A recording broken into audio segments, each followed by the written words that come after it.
Okay, oh my glasses. Let me see if I got some spares right here. No, I don't. So, guys, I am gonna do it because I do not want to get up. I thought I had them before I sat down. Yes, yes, yes, yes. That's me. That's me. That's me. So I'm about to set up now, guys. Well, I'm already pretty much set up, guys. Computer doing pretty good today with us, not slowing us down. We are about to do our disclaimer, and then I have to enter the control room. So while we wait on that,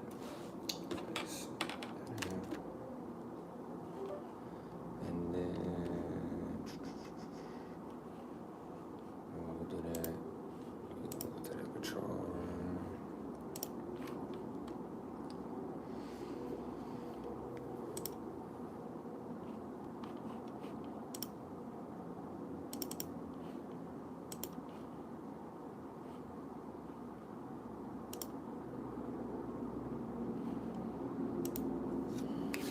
Waiting for that. Refresh the screen so I can enter the control room. I hope y'all day went well yesterday. It's Friday Eve already. Man, these weeks are going by fast.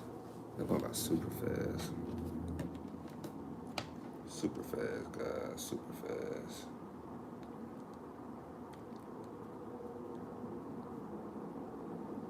Going by super fast. Okay. Almost there, almost there. Perfect. We are in here. All right, disclaimer. The videos presented here are for informational purposes only, and therefore, if you are to choose an institution, please do your own research and consult with a specialist at the institution that you're interested in. I am not a financial aid specialist, academic advisor, or representing any institution.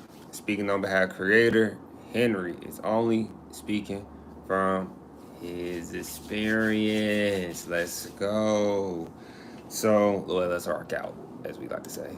Let's rock out, let's rock out, let's rock out. So,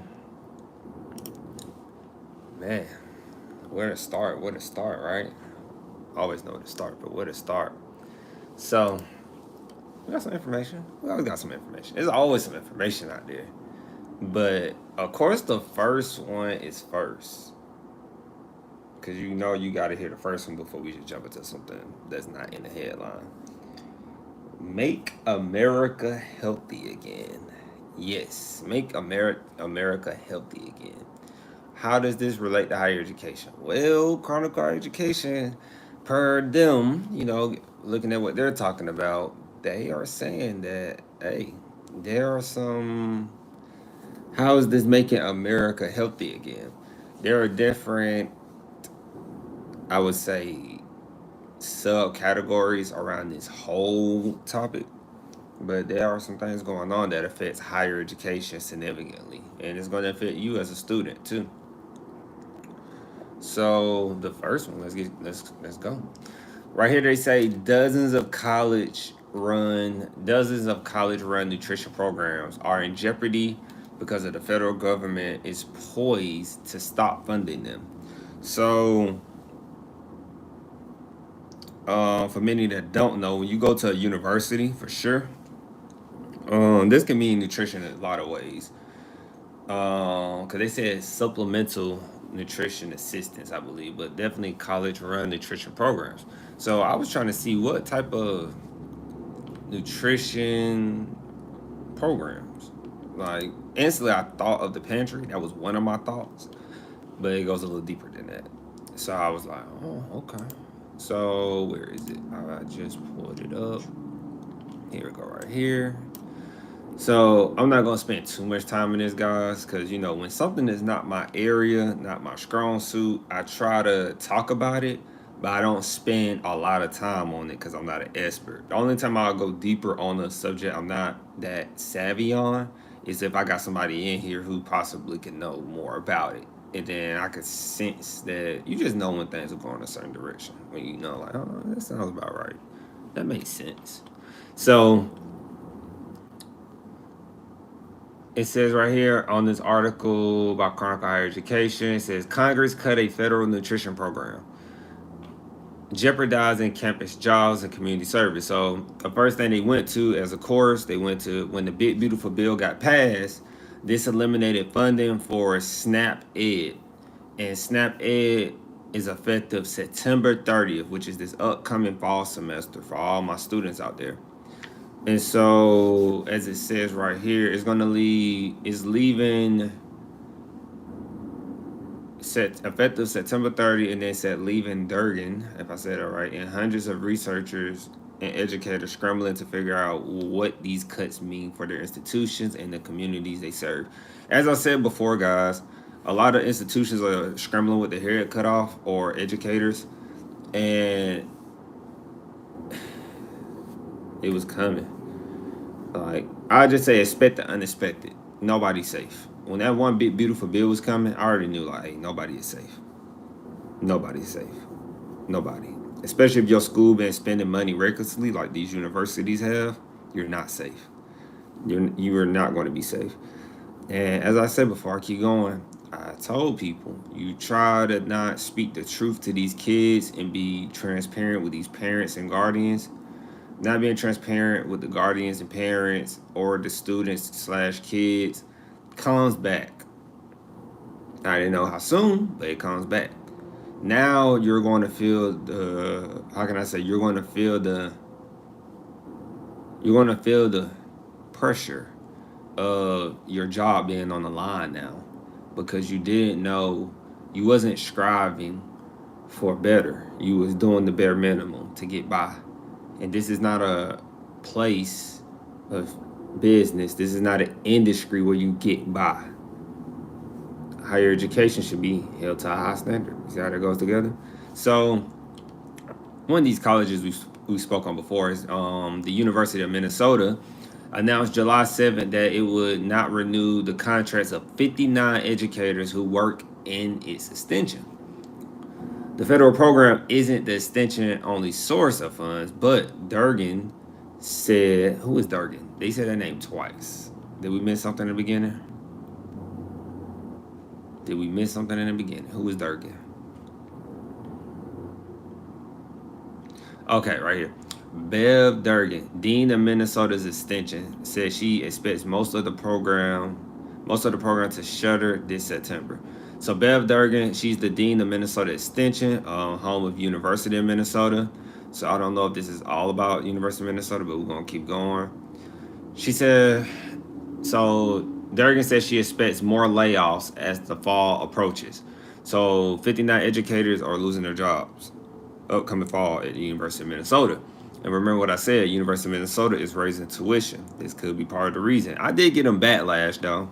I did give University of Minnesota a lot of backlash, because I gave them a lot of backlash simply because, you can't raise tuition as if that's going to solve the problem. It's I feel like that's a weak strategy, personally, to raise the tuition and fees on the students when that's been the problem all along. I don't think they're really doing their homework like most universities. I don't think they're doing their homework to really see the patterns of what's been happening the last 10 plus years. And so I think they're just cutting people, laying people off as an easy way just to make money up and liquidate. So let's keep going. She said Durgan said the federal program served over 173,000 individuals last year with this program, and most of it will be ending at the end of September. Durgan said it just will. So she said it served over 173,000 individuals last year. I don't know exactly what these programs are, but let's keep going. Minnesota isn't alone, she said. Administrators from the University of California, Utah State University, and the University of Illinois also said they were bracing for layoffs. SNAP ED funds partnerships at 57 land grant universities that employ more than 2,000 staff members to provide services. So, University of California, Utah State University, and the University of Illinois. I think we did a review on University of Illinois too. They said they were bracing for layoffs. And then SNAP ED funds. So when they say SNAP ED, I'm really, because when I hear SNAP, I think of food stamps. And I believe that's what they call food stamps. SNAP too. So I'm about to do a little Google research right quick while we're reading this, guys, because everything goes together. Shout out to Palantir for hitting a new all-time high. Best investment ever. Best investment ever. So SNAP ED, and I'm gonna say higher education. So SNAP ED. What is it?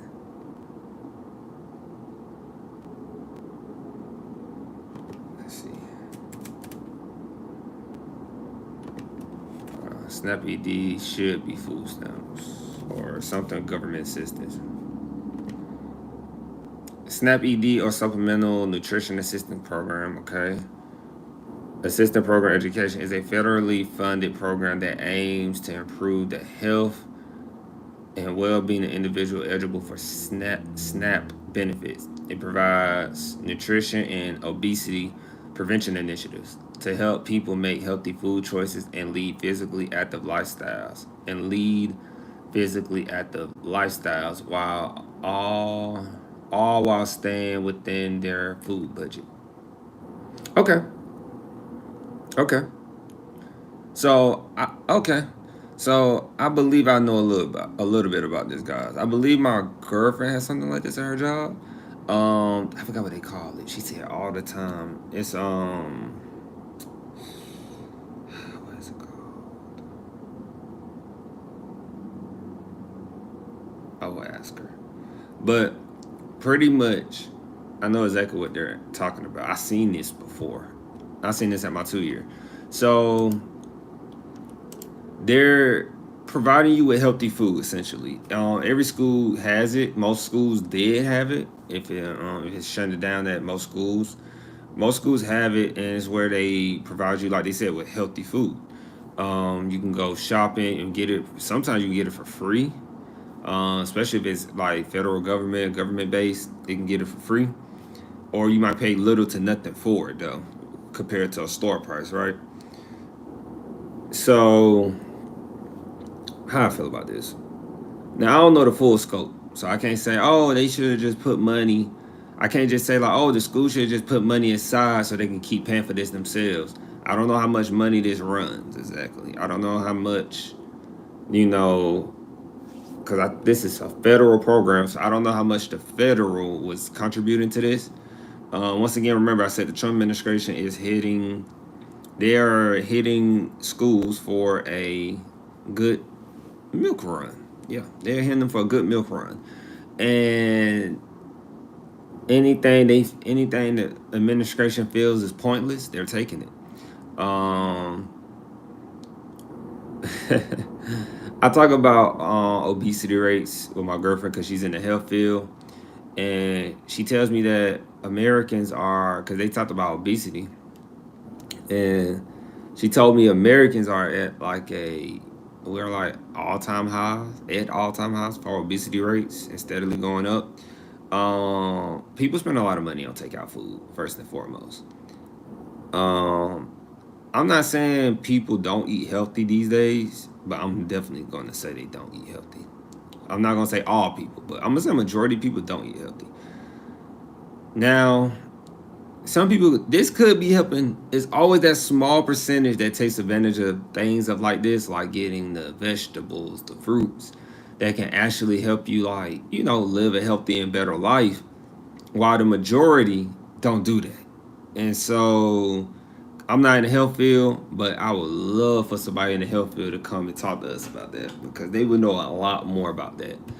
And so I don't want to go down the rabbit hole just talking about I don't know what I'm talking about, because I'm going to stay on topic. But SNAP Ed funds partnerships at 57 land grant universities that employ more than 2,000 staff members to provide services. So these people that they provide services, the 2,000 staff members, all could be losing their jobs from they can all be losing their job from the 57 land grant universities. And you won't have the SNAP Ed no more. So you won't have possibly, we're gonna get to that part, a food pantry no more. You probably won't have like free food no more. I know you probably like I never had free food, but like if your school is giving out the fruits, the vegetables, and things of that nature, or having like a where you can go and get it. They'll tell you the location you can go get this as long as you show your school ID. SNAP Ed, definitely I've seen that before.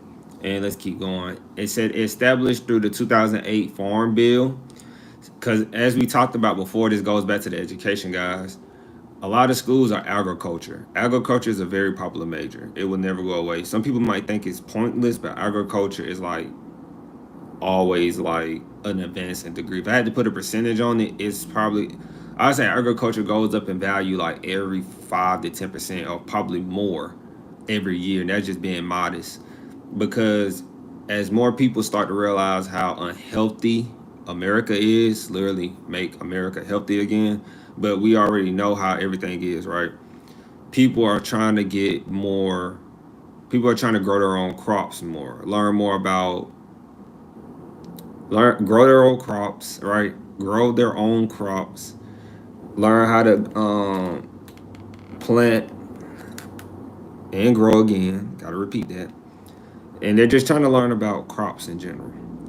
Because when you're trying to learn about the crops, I had some stuff popping up. And learn about your own farming and how to do it, the technology behind it. Because when you learn in agriculture, depending on the school, you can learn the technology used to do agriculture. Like the future is gonna be, robots, AI. So when you go to school for agriculture, that's a big deal. And once again, you wouldn't see the importance in it until the last minute. And what I mean by that, probably like the year you be like, I'm gonna go to school for agriculture because I know how important it is. You're gonna see how expensive it is at the same time. It's not really something that is, how can I put it? It's not something that is you bypass. It's something very important. And so, in quote right here, it says the idea behind it then was that you had these hubs, these universities where this research was happening. Remember, I always said in the beginning. I said in the beginning when I started live streaming, for the ones who was there, but I can repeat it right quick. That research is important. When you cut the research, like land grant universities, land grant institutions, or research one schools and stuff like that, R1, R2, they research. This is how they research and find out like, hey, this is why we need a farm bill, because data shows that college students are not eating healthy, and this leads to what them dropping out. Why? Because they constantly want to eat, or they're hungry. On the other hand, they can be hungry and they can't go to class and they can't focus because why? They can't afford to eat. Because the colleges know like the dining facility is expensive. That's why they, for some reason, that's why they still won't. What's that word? That's still the reason why they won't decrease the pricing. Even though they know it's expensive, they're like, look, we gotta give some students some other options who cannot eat at the dining facility. So let's get this food pantry. Let's get this farm bill going. Let's get this SNAP, thing going for the students so they can eat and cook at home or find other ways to eat and survive on college campuses. And you would think, shouldn't they be taking care of my kid and it's a college campus? Like, hey, I don't know. But that's when you stay on campus and you foot in a big bill. And so when they established the bill in 2008, the Farm Bill, they said SNAP Ed provides hundreds of millions of dollars in grants from the Department of Agriculture. So the Department of Agriculture, as we know, the leadership, if you go look at who's the Department of Agriculture, I showed you a video. Now I showed you because I don't have the equipment to. I played a video with Linda, the Department of Agriculture, and somebody else. It was some guy in the middle. And It was the video. Linda said, "I'm gonna throw myself out of a job. I try to hope to throw myself out of a job." And then the Department of Agriculture, most people don't pay no attention to it, but now you paying attention to it because the Department of Agriculture, the Secretary of Department of Agriculture, I believe that's the title. They determine like, hey, what should we allocate this money? You know, so if they feel like they don't need to do, they're like, what's a SNAP ed? You got to think when you they say the people were unqualified, and granted, some of them are unqualified for sure, and they're very much unqualified. Some of them for sure, yeah, and especially in my career field. But you live and you grow, you live and you just grow with it, and you just can't get stuck on that distraction because you still, as a student, parent, or guardian, guys, you still can navigate around this and still make better decisions, right? So the 2008 Farm Bill, right? They were getting funding from the Department of Education, Huncho, as I like to say, Huncho, the leader. The leader probably said, we don't need to give the colleges money for this program no more. We need to cut it. This program's not important. So that's what I'm leading it in to say the 2008 Farm Bill, which came right after the housing crisis around that time. And it says provides hundreds of millions of dollars in grants. Those grants. Remember those grants. Those grants are important from the Department of Agriculture to each state through implementing agencies, which include extension programs at land grant colleges. Now, this is what I was reading before. It said that the idea behind it then was that you had these hubs, these universities where this research was happening, like and subscribe, where this research was happening.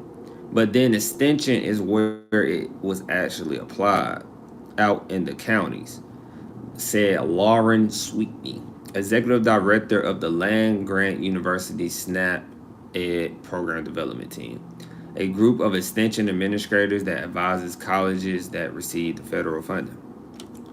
So SNAP Ed, so Make America Healthy Again is talking more about the SNAP Ed. I'm gonna go to some important parts. I wanted to get some context on it because, like I said, I don't know much about SNAP Ed and Department of Agriculture. I've been keeping my eye on Department of Agriculture though lately. I've been focusing a little lately, zoned in on them because I've been noticing they've been popping up a lot more. And so let's keep going.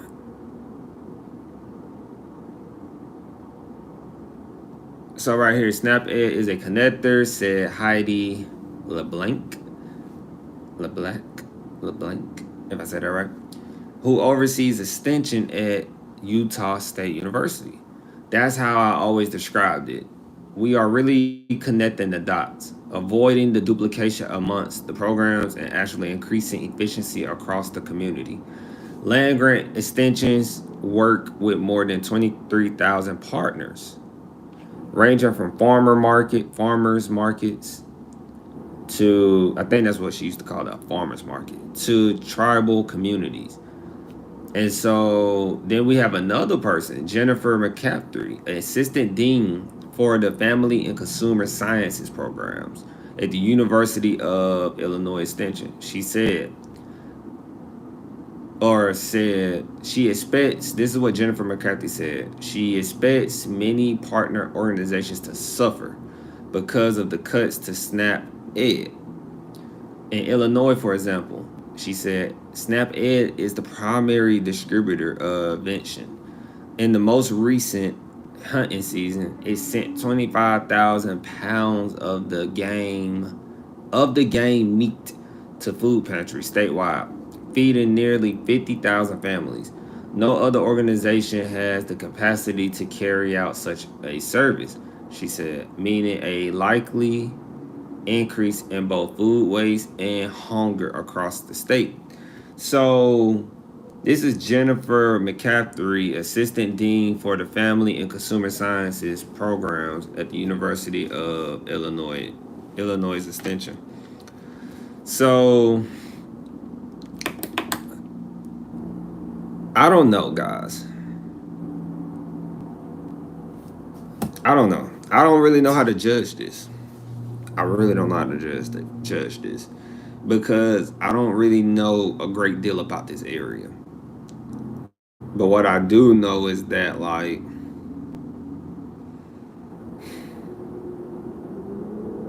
I don't know. I want to say they should have saw this coming, and then I want to say they cut the grants. They cut the funding. So, and then let's keep going down.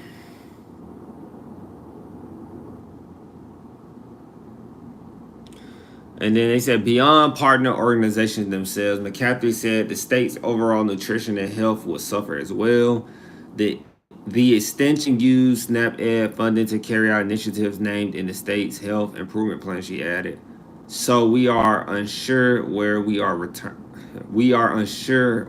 turning to. Okay. And so let's keep going. Because then they trying to say, how is this making America healthy again?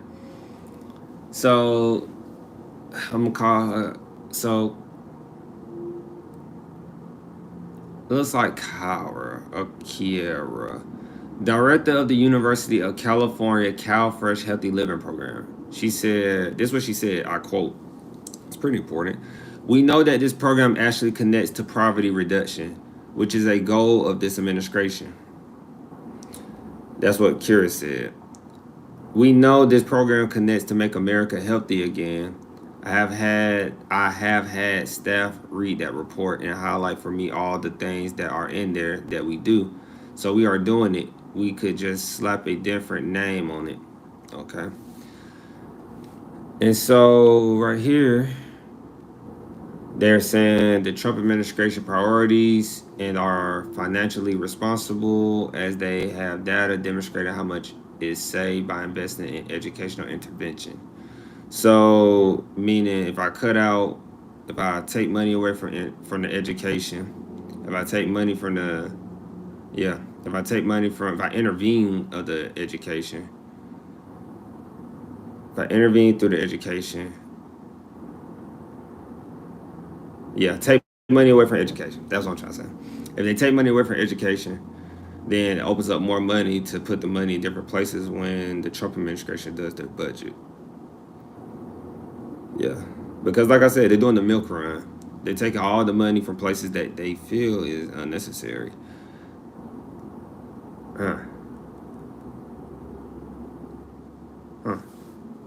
Okay.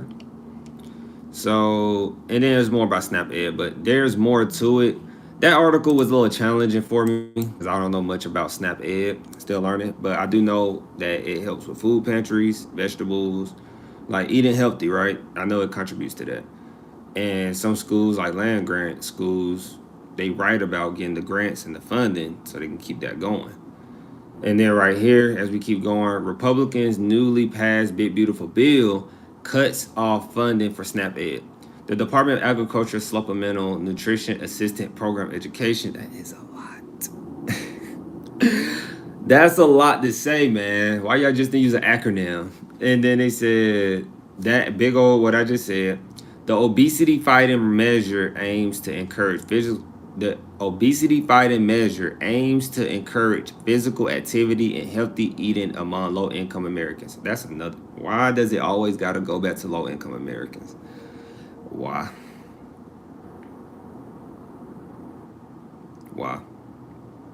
And I know. Because I know why, essentially. But not everybody in low income is obese. I was in low income. I had peers in low income. It's actually the opposite. They don't eat right, or they're not eating. I know that they could be obese. I do see a lot of people in low income and poverty because I still have family there, of course. And they do eat unhealthy. When they should be getting the right foods to eat, they prefer to get Twinkies. They prefer to get donuts. They prefer to get the fast foods. But you have to think about it. Most low-income environments are in food deserts. Literally, where I grew up, I was in a food desert. Given my personal experience, I'm not reading no article. about it because it's my life. And so the prime example I can give you where I grew up, I had a McDonald's, a Church's Chicken.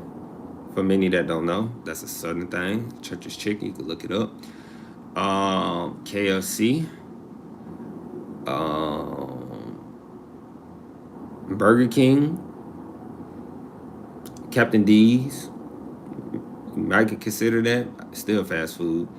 Um, and a Subway, and that's not even really the best for you. Not really. So,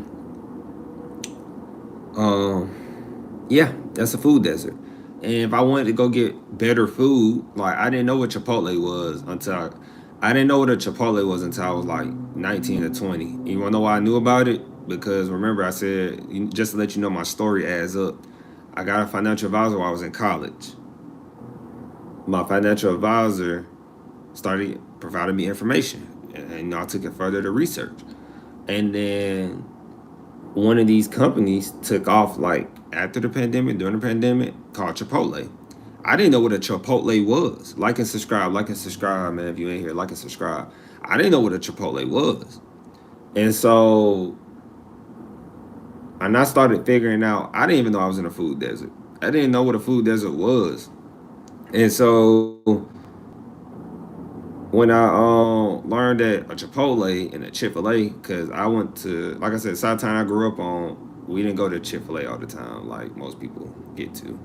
And don't get me started on that because I don't eat that either. And so, or I rarely eat it, let me say that. And so I had to go like past like, I'm in Georgia, so if anybody been to Georgia, you got exits. And so like I would have to drive literally like 2 or 3 exits just to get decent food if I wanted to. Now keep in mind, I'm a high schooler, and the only way I'm going somewhere is if I have my mom. I don't. We didn't have cars in high school. That's not a luxury or a privilege that we had. If we wanted to go somewhere, we was riding a bike or we had to walk. And trust me, I'm not walking 2 or 3 exits. I wasn't walking that far.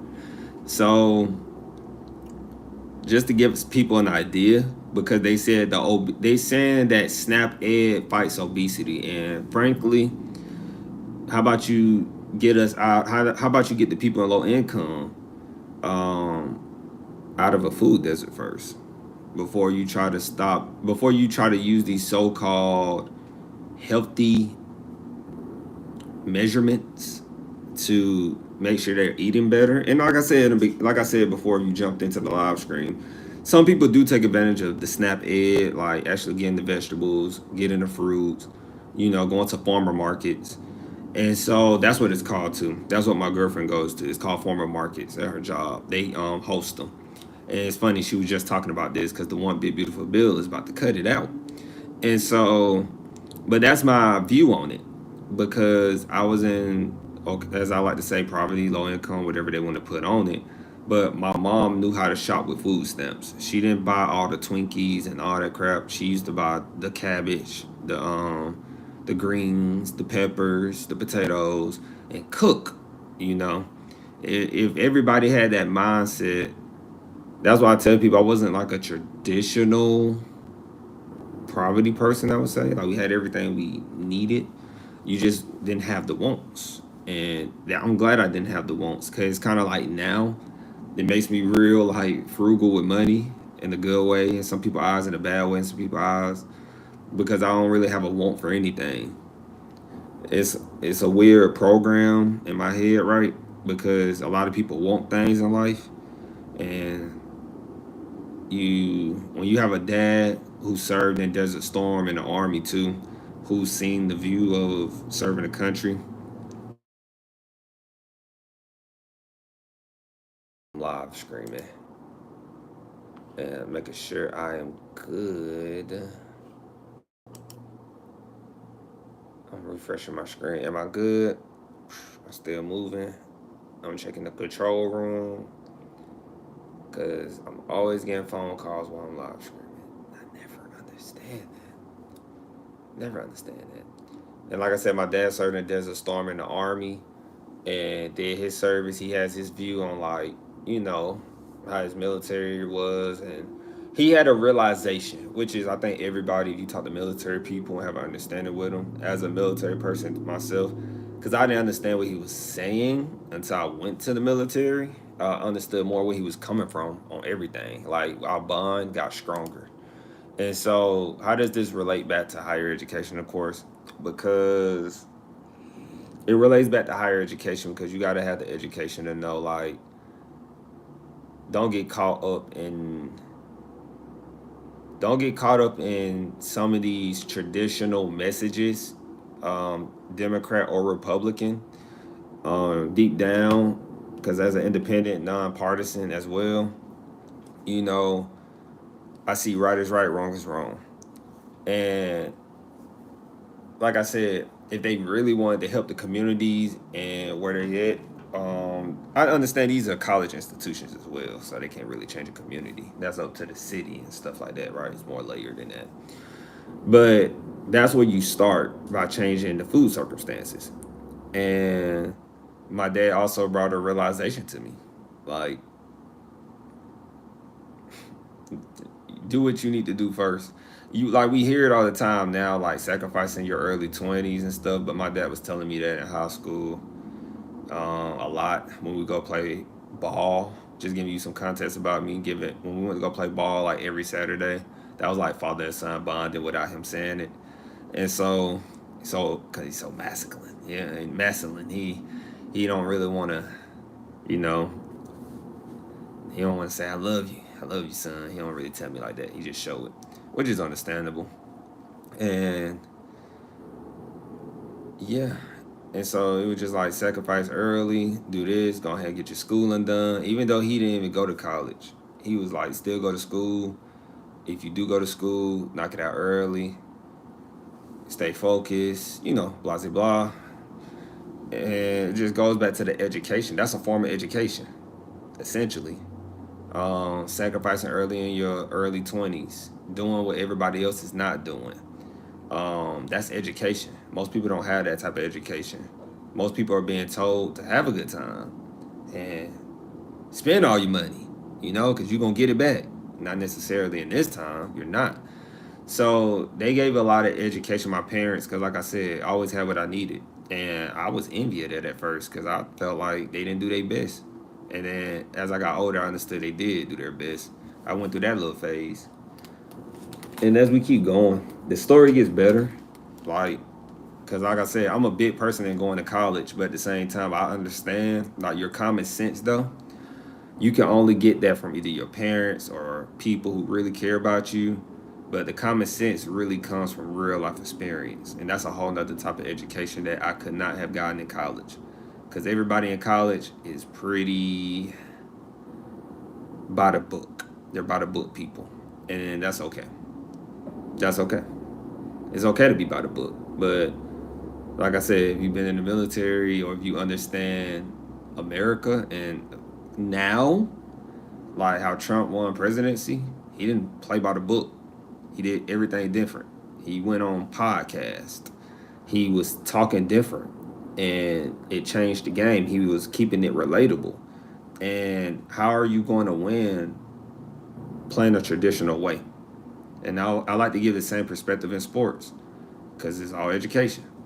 When you have a person like Steph Curry jacking threes from the half court line, and you're still making layups and shooting mid range, you're not going to win.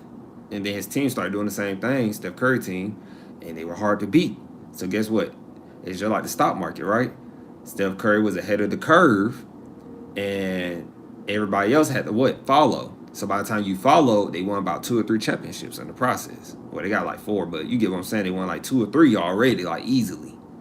So it makes you think, like, when you're ahead of the curve and you're doing something different, like we're doing, what you have to do? Oh, you have to start doing my moves. Because when I start seeing it, I'm like, nobody was doing that until I did that. I promise you. Like, I just saw an article. I just saw something. I feel like people can see my stuff. And they're using stock market terms with higher education. I had never seen that. As all my time in higher education, I never seen that. But that's just me probably just realizing it, maybe. Realizing. So let's keep going. Um, but yeah, that's how I feel about the obesity fighting, making America healthy again. When I start seeing that the food there's is changing. If not, I will do something about it. That's one of my goals, to help out my city and try to put healthy things there. Because yeah, yeah. And so they talked about SNAP Ed funds work at nearly 5 dozen land grant universities, 5 dozen land grant university extension programs. The money goes to like community gardens. I have seen community gardens like right here in the area I live in. I go run at a park, I run a trail, and I see university gardens. I really do see university gardens or community gardens, but I definitely see university gardens. And it's like you got UGA on it, it has some other Georgia schools and stuff on it. And I'm pretty sure when they grow it, I didn't notice, but they probably grow it and they use it, they cook it, and they keep growing it. Because remember, that's part of the agriculture classwork. They're not always in the classroom, of course. They're actually growing and learning how to grow things in class. And what they do with that, right? They're actually writing down what they're doing, like what they had to do, how many times they had to water it, because they probably failed along the process, right? So that's pretty cool, right? For all my people who like growing plants, you should probably go to school for agriculture, because that's another outline in your life where you can learn how to grow things. If you like growing things and peaceful, you know, that's your alley. You can go to college for anything. And I don't think you hear that enough out here. You probably, like I said, stop listening. I didn't post that. That's probably gonna be one of the videos I post right away out of my clips. That's probably gonna be one of the ones I post right away as a short form video, because you listen to these little YouTubers. I don't care. When I say little YouTubers, I mean million subscribers, 2 million, 22 million subscribers telling you that you should go to college for finance and business and all that. Like, you should go to college for what makes you happy. Don't put college in a box. College wasn't even meant to be in the box. Higher education wasn't even founded on being one way. So you can go and get a higher education in anything you want. You have to find a school, but you can literally go to school for anything you want almost. For all my people out there. Like, if you're going to go to school, like if you, for all my people out there, this is so bad. I really want to say it, but I don't know if I should say it. So just know you could go to school for pharmacy. Just know that. It's literally everything. Everything that's bad in life, you can go to school for it in a positive light. And I can't stress that enough, right? You can go for it in a positive light. If you like investigating, being nosy, you're like, oh, I'm investigating somebody on social media. You need to go to school and try to be a detective or do some police work. That's a good skill. You can, like, I don't like stalking people's lives. If you like stalking people's lives and trying to get to the bottom of things and figuring that, you should definitely go do some police work. That's a career field, guaranteed money, you know. And then once you start doing it on your own, you run your own private investigation, right? Like, people got to get creative. I don't know if there's private investigations for, I'm pretty sure there's businesses for it. Of course, they just use social media. It's a great return on investment. You don't have to use much money. All you gotta do is make a burner account on different platforms and say, I'll figure it out, and then get some good contacts and connections. You got your good running private investigation. And then you never know who might need it. Because you know, politics, they love doing stuff like that. So right here, it says also that like and subscribe, like and subscribe. Extensions are breaking. Did I read that already? Yes, I did. They gave us the brief points of it. Remember, we did say 2,000 educators could lose their jobs, and then University of Minnesota also said they're not renewing the contracts for 59 extension educators. So, and the last part for this, I went a little bit over in this topic. The bigger question is, can extensions rebrand themselves as Make America Healthy Again cornerstones? And how much juice Does Make America Again actually have in the Republican coalition? Question mark. Congress could restore some or all. Could Congress restore some or all SNAP Ed funding through the appropriations process that is underway? But the clock is ticking. Money runs out in September. So, can I post that in the chat? Interesting, right, guys? Interesting, right? And then like I said, I never really used when I was at my university or my 2 year. I never really used this stuff heavily, because if you stay at home, this stuff really doesn't help you. But then again, if you do stay at home, man, it doesn't hurt to go and get some free groceries from your school. I'm not gonna sit here and tell you that I don't take advantage of that stuff. Like anytime my school offered like free food, for example, like from an event, I take it. I did a lot at my university because while I worked in the alumni department. Before I talk about Limestone University, Limestone University is crazy. I swear it's like a school name for everything. So, when I was at my university, I worked in alumni course. When I worked here, we used to have events all the time with food. FYI, the food was, you never know who might watch it. The food was, yeah, the food. And so, but I would take some home and eat. Save me money as a college student. A lot of times I didn't have to cook. And then I had a thing for spending fat. I had a thing for buying food if I did buy fast food. But fast food don't hold me. It don't hold me. And when I say it don't hold me, it don't really make me full. So when I buy food on the weekend, like, I'm going to get food, what is called restaurant food. That's specifically what I call it in the budget. When I go get restaurant food, I usually do it on weekends. The main goal is not to spend money through the week. That's the main goal. But I would do it on weekends only. So I didn't have to worry about cooking. That was the goal. And then I had a budget like $40, I think, at the time. That won't work now because everything goes up in cost. Probably like 60 now. But at the time now, because I'm paying down my car, and that's actually gonna be a cool story to tell in a minute. Because when I tell y'all what I did to pay the car off, it's gonna be amazing.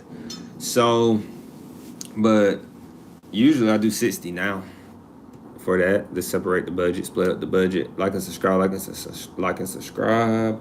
So Limestone University should be in here. Let me see. Because some things I get in different places, yeah. So, okay. Closed college faces big tuition refund bill. I never heard anything like this. That's why I had to talk about it. So Limestone University owed 281 former students more than $381,000 in tuition. What is the problem? I don't know the problem. That's why I want to see and find out with you guys. So this university hoped donations would save it. Hope. You can't hope. I think we all can agree in anything. You can't hope your way to anything. And this article was wrote back in April. So they said this weekend's graduation ceremony will be Limestone University last. So Limestone, I never heard this school at all, so I want to talk about it. I never heard about it until now. But you make the headlines and get famous for the wrong thing sometimes in life. Limestone announced late Tuesday that it will permanently close at the end of this semester after raising only a third of the money it said it needed to stay operational. The university was burdened by debt and facing declining enrollment. You notice the pattern every time we talk, right? The university was burdened with debt, and facing declining enrollment. So let's see this. when you have a lot of debt at a college, just like a business, colleges run like a business. They don't want to admit it.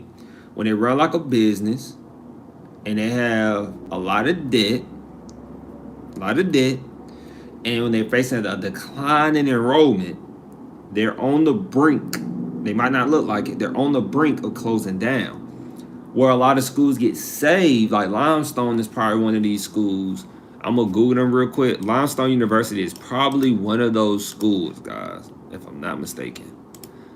They are probably one of those schools that are like, you know,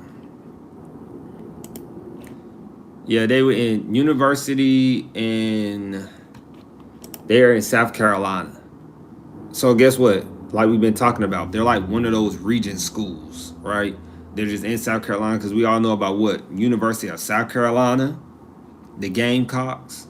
I think Clemson in South Carolina too, if I'm not mistaken. Yeah, Clemson's in South Carolina. So you see what I'm saying? It's other schools in South Carolina. You got another school over there in North Carolina and stuff like that, right? Who is Limestone University? Well, they're formerly Limestone College.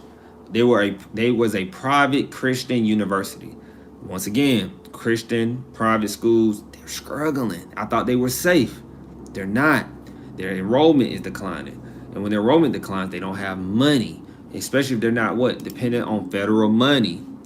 And so we got G in here. G, was good? Did not know you was in here, G. Appreciate you. Appreciate to have you. And G says Lois Caller went there. She was a famous actress way back when. Mark Maffabane, if I said that right. 2. He's an author. You Google that, G? You can tell me if you Google that. I know ain't no way you knew that.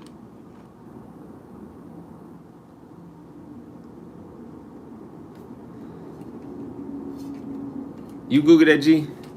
Because I'm looking at it right now. They like the first two Nobel alumni that pop up.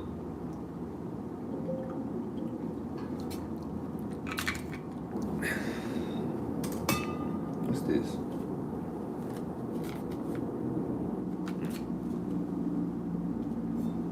Okay. Did you say?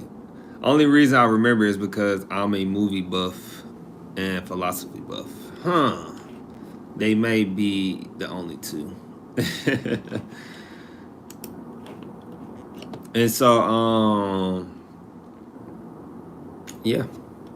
Limestone University. I'm not done with them guys, by the way. I'm just getting to recouping because, like I said, these schools we are seeing like G said. I think G said like possibly 100 schools. She was in Jungle Woman or something. Okay. And then G told us I think like 100 schools supposed to close this year or something like that. We're starting to see schools close that are like not a bigger school. Like I said, blue chip schools are going to be around. I'm probably gonna be you heard me say that first. If you start hearing people say, "Oh, this college is a blue chip college," they're not going nowhere no matter what. I started that. So like your Clemson not going nowhere. Your University of South Carolina, they're not going nowhere. But your school that's like a Limestone University, get the broom out because they getting swept. Get the broom out. And then that same school might turn into a bank, or South Carolina or Clemson might buy the building there and make another campus. That's how it goes. So then you have universities, these other universities that are popular in sports, then you start seeing them monopolize and play monopoly with they're playing monopoly with the area. You know, they might turn into ain't no telling what they might do. All they're gonna do is buy it, hold it, because it's gonna gain in value. Like it's just rinse and repeat at that point.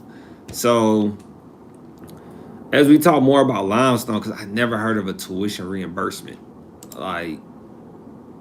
or tuition refund. Let me say that. Oh, and then when they did this is the funny part. So the Christian institution in South Carolina had collected tuition for the summer session only to shut down in spring. So they took these kids and parents' money, knowing they were going to shut down in the spring. So they I guess getting sued. I guess they were getting sued, but they definitely owed him. And as we keep going, Limestone announced late Tuesday that it will permanently close at the end of the semester after raising right. And then it says right here, burdened by debt, declined enrollment, as we said, sounding the alarm on its financial troubles 2 weeks ago when it made a public plea for $6 million in donations, saying classes would have to move online or cease entirely if the target was not met. And so G said right quick, yeah, that's ridiculous. It is ridiculous, right? And it happens all the time, G. It happens all the time. And don't let me get wind of a story before the media, because I would definitely, I can't wait. I got some ideas. I can't wait. And so,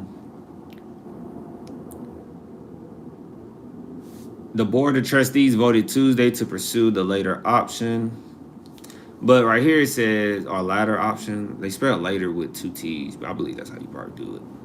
But they said, words cannot fully express the sorrow we feel in having to share this news. Nathan B. Copeland, Limestone's president, said in the university announcement, our students, alumni, faculty, staff, and supporters fought tirelessly to save this historic institution. While the outcome is not what we hoped for, we are forever grateful for the passion, loyalty, and prayers of our Saints family. Yeah, that's about all you can say. I'm pretty sure it is, G. It's always these words. Y'all, I promise you, I be telling my girl, I be like, y'all just be creating words over the years. I promise you. Like, I see a new word, like, it's amazing that I do, because that means I read, but I see like a new word every day. I'm like, you just be like, am I gonna see a word that I just know? Ladder. Ladder. Another word for later, exactly. Why you just couldn't use later? I want to use ladder. Okay. Didn't want to use later. Just got to use an extra T in there. I guess got bored with the regular T. So, and so the university has been cautiously optimistic about its prospects of remaining about a week into. We don't care about that, y'all fundraising. We want to know that y'all took these people money. The campus in Gaffney, South Carolina, if I said it right, in Gaffney, South Carolina, it was founded. This campus was founded in 1845 and serves about 1,600 students. Wow. I hope that is because enrollment was falling. Only 1,600 students. That is a low amount. This school look big too. This look like a very big institution. This is from Google, denoting the second mention of two people or things.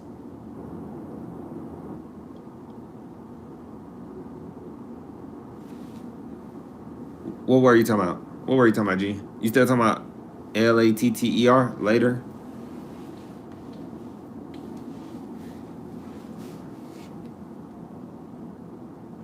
While we wait on G.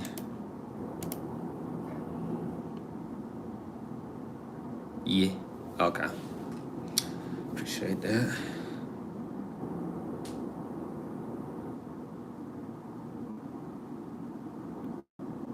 All right. So this is interesting. Check this out. So remember I was talking about the campus in Gaffney, South Carolina was founded in 1845 and serves about 1,600 students. It said more than half of whom are athletes. Of course, it's athletes. Of course, more than them are half of whom are athletes. Because guess what? You prioritize athletes probably over academics. Most likely, probably. Why do you got more athletes than students?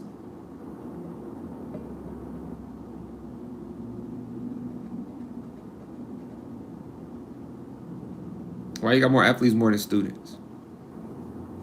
The athletes ain't got much money. Athletes were playing ball to hopefully get a scholarship, most likely. Unless their parents got money. Let's keep going. So then it says period. It says students, staff, and faculty alike are now searching for new homes. I don't know what that means. They're searching for new homes. I don't know what you mean they're searching for. I don't know. I don't know what that means. What they got to do with the school failing? Because the parents and students, well, students obviously they just going back because I'm pretty sure they stayed on your campus. They just going back home to their parents, and then if that was their only way, that was supposed to be a ticket out. Dang, I didn't even think about that, G. So what about the students who are like in their sophomore year? That just went right over my head. I forgot to bring that up. So guys, the school is closing down, right? Their last semester will be spring, right? Their last semester is, oh man. Their last semester is in spring.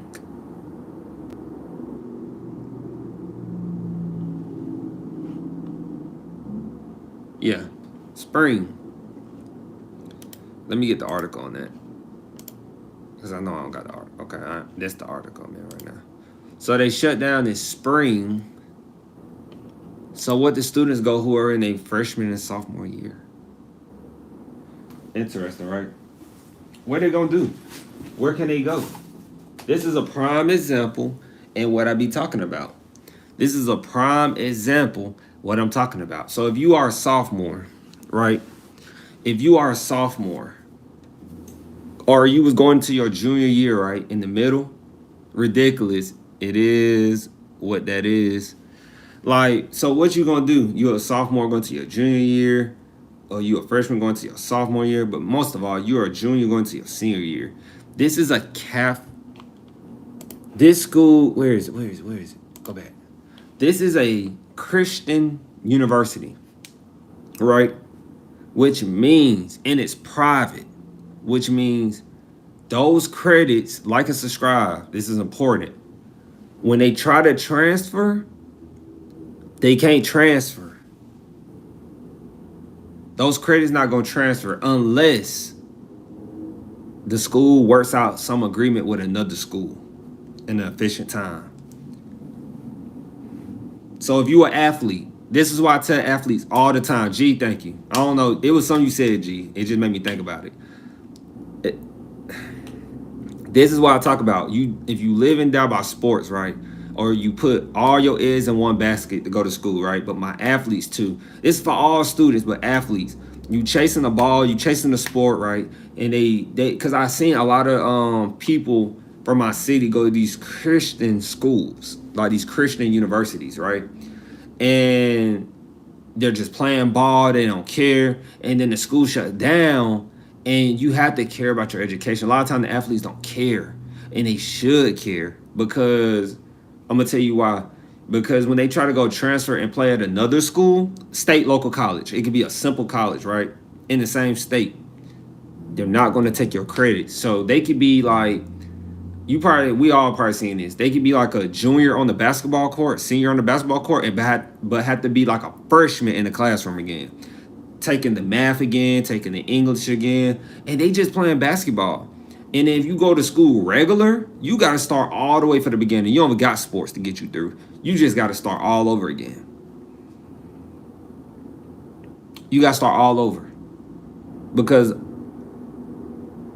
a Christian university has different type of learning, different type of accreditation, private, which means that your credits are not going to be accepted at a school when you transfer. So you got to start all the way from scratch. Let's get going, G. Let's get this thing popping, G. Like and subscribe, man. Like and subscribe. Let's get this thing going, G. G said, that's what makes it ridiculous. They should have had a plan in place. You just probably remember something I said the other day about a similar issue. Yeah. And so, like, this happens all the time, guys. And I bet you if I read this article, because it's Chronicle Higher Education, but I guarantee you, if they don't mention this, it shows you they don't know much about higher education in my eyes. Because the first thing I will be saying is like, look, there has to be, now they said the students could get their money back, But I didn't see nothing about saying, look, students can transfer to Clemson, students can transfer to University of South Carolina, students can transfer to state local college that's nearby. This this is so important, man. This is literally why, like, this is what happened to Fred. This is what happened to Fred, essentially. Like, the school didn't shut down. Like I said, it was an HBCU. It didn't shut down. But you ain't telling these kids what's going on. You see what I'm saying? And it's messed up, man. And you want somebody to feel sympathy for you when somebody like the Trump administration comes for you all?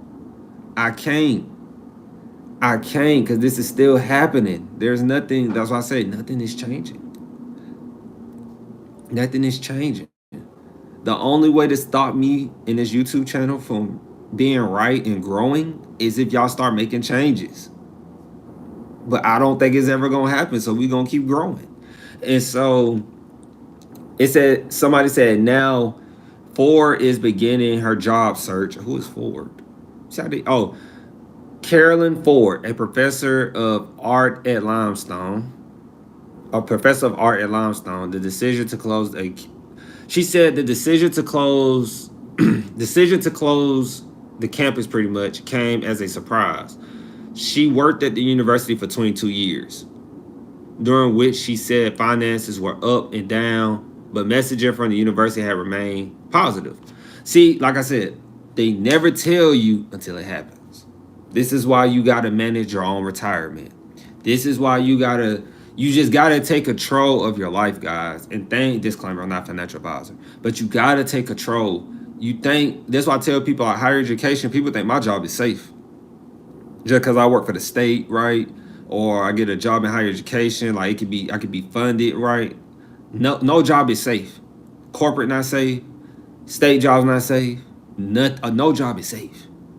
Which means my retirement, my pension is not safe. I learned from the '08 housing crisis. I learned from history. You will not get me to fall victim like that. No. No. So this is why education, yeah, nah. That's why we say that, because, yeah. So look, they had a professor who was there for like 22 years, man. And we got a comment from G. I love it, G. I appreciate it, because I know you're probably busy too. I could tell by the way you jumped in, because I know you was already in here, but I appreciate that, G. I appreciate every comment, believe it or not. And so, yeah, she was there for 22 years, and she said everything seemed good. You know, it was some hesitancy, but I still stayed. So, which means her money probably been good, but she got 22 years worth of money. She good. She gonna in experience. She gonna get another job. But the students, y'all gonna have to start from the beginning. So you thought you was graduating in 2020. Look, you thought you was graduating in 2027, 2028, 2029. You finna graduate in 2020, 32 or 2020, 33 or 2020, 34. And guess what? If you get refunded the money, cool. That just push your law school date back. That just push what? Your med school back. That just push everything back that you had planned. And you can't get time back. You can't get time back. I'd rather you take my money than take my time.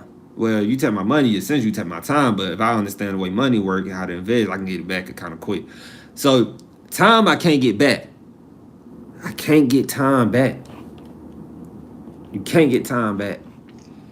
And so G said, yeah, that's even worse. Yeah, that's even worse. They wait till the last minute because they assume they will get out of whatever rut they in. Even if that is the case, they should plan for this just in case. Exactly. But they're paying, exactly, G, right? They should plan for it just in case. You paying the president all this money. I don't even want to know how much the Limestone University president made or the execs were making at that school. And y'all didn't have a backup plan? Everybody has a backup plan. Everybody has a backup plan. Criminal, not criminal, everybody have a backup plan. They paying you millions, close to millions, $250,000 in salary, and you don't have a backup plan for these kids, these parents, and these guardians? Am I not making sense to you, YouTube? Push this video and let them hear it. Oh my goodness, man. All them kids, them parents, them kids, man.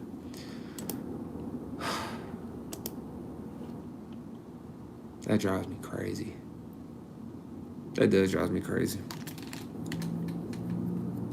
It drives me crazy, man. It does. It says now this person, this instructor, she's finding her. They said she's beginning her job search. She's holding special events to say goodbye to her students and the campus, include a limited time. They better have something for the. By the time I get to the end of this article, it better be something for the students saying, "Oh, they can transfer." It better be something. Gee, when I say I'm hoping for that, I'm looking for that. Like, I don't care if I did all that for no reason. It better be something in here saying something like that. Oh wow, check this out. She said they're holding special events, as I just said, students in the campus, including a limited time only pottery, throwing session, and a group trip to a lacrosse game. It's the tiny little schools, Forrest said. They just become family.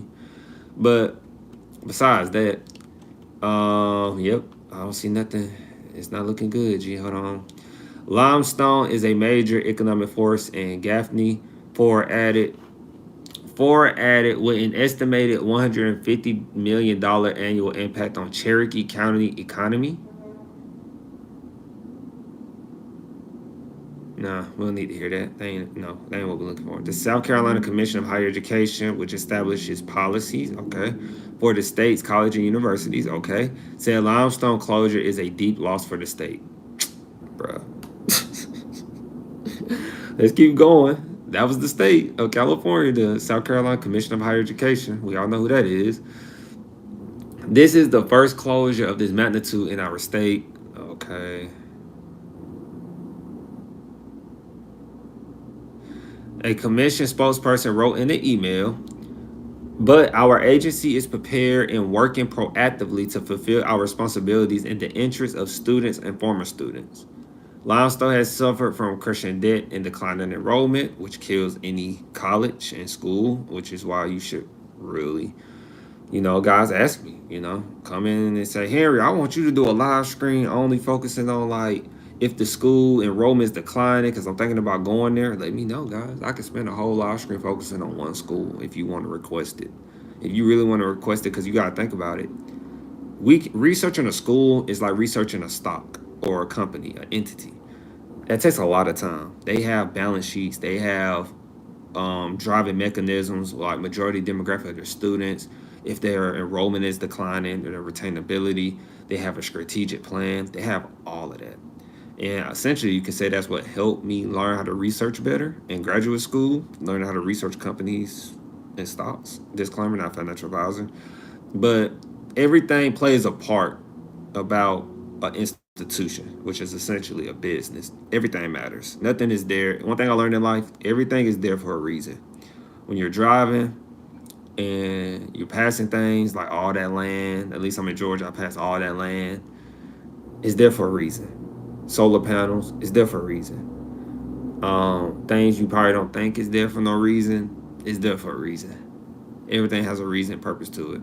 And G said exactly, people have to realize that education is a business. Preach. Preach. I don't know to give you the 100 sign or the love sign on that one, G. It's both. Like, it's both. It's both. Like, I'm talking about like liking his message or loving his, like giving him the 100 sign or the hearts. And so, where I'm at? I'm at the end. But right here, it says after declining and crushing debt. In 2018, the university took out, oh my, didn't we just say this, G? G, you my witness. I see more people in here, but G is my witness. Like and subscribe. It's important. In 2018, the university took out a $34.5 million loan from the U.S. Department of Agriculture as part of a program that helps rural colleges to upgrade facilities. But such loans are, in fact, measures of last resort for many participating colleges. I did not know that. I did not know. I gotta write that down. I did not know that.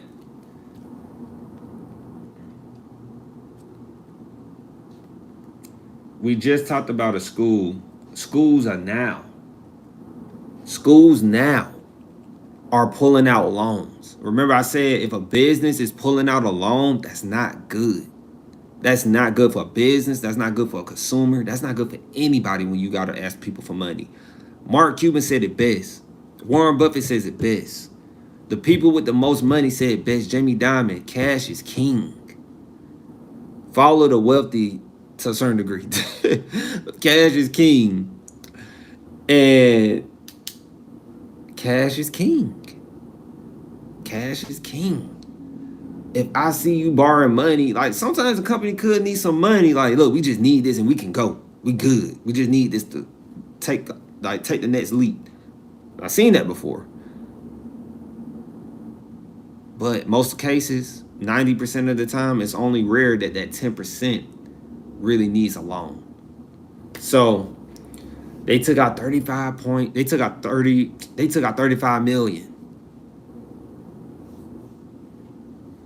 35 million. And then right here it said 2024 Chronicle investigation. They got an investigation team. I want me one of those. I want me an investigation team. Chronicles, which is Chronicle Education, the investigation team found out that the 2024 Chronicle investigation found and can saddle struggling institutions with debt that does little or nothing to reverse their fortunes. I feel like I didn't say that right, but I'm gonna click on it. They got a link in there before we get to that. In 2015, Limestone had about 2,300 students. About 2023, it had roughly 1,300 students. Oh my. They lost, what my calculator? I'm about to touch my phone. What a calculator. Oh, this was a good article. Who wrote this? Shout out to Alyssa Gary. She's a reporter about Chronicle Higher Education. She wrote a very good article. She put the meat and potatoes in here.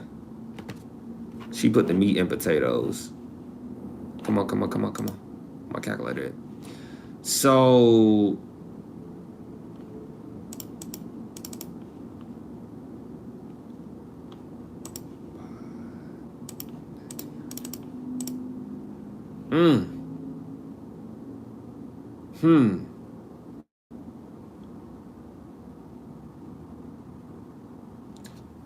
They lost 1,000 students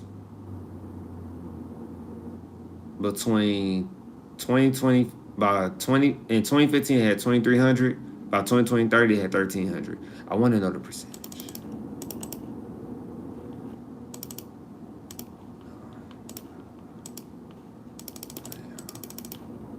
That's 20 zeros.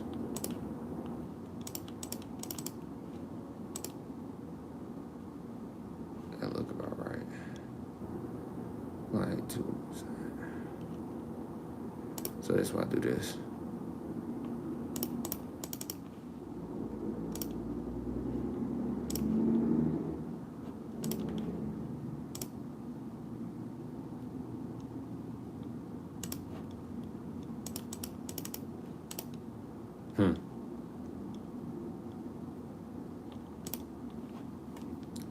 They lost 1,000 students.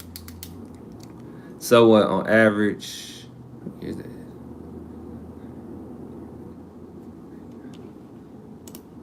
Oh, that's what I need to do.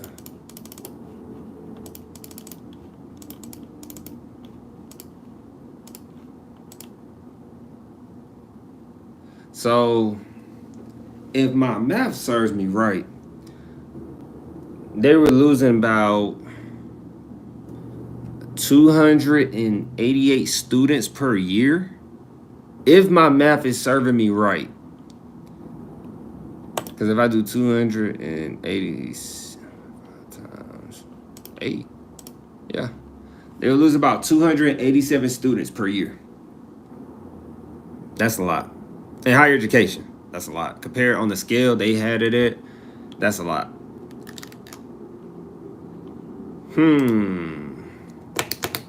But guess what? I didn't see nothing about how the students are going to navigate this. I didn't see nothing about. They said they're gonna be there for the students in need, but man, I would love to reach out to a Limestone University student, saying like, "Hey, what's happening?" As a matter of fact,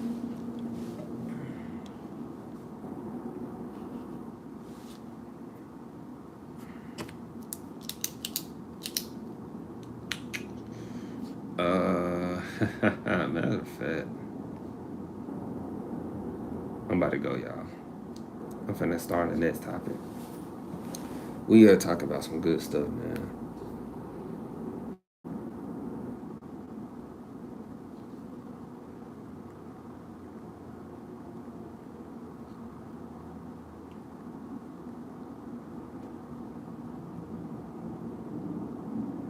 So I didn't see anything about um what we just talked about.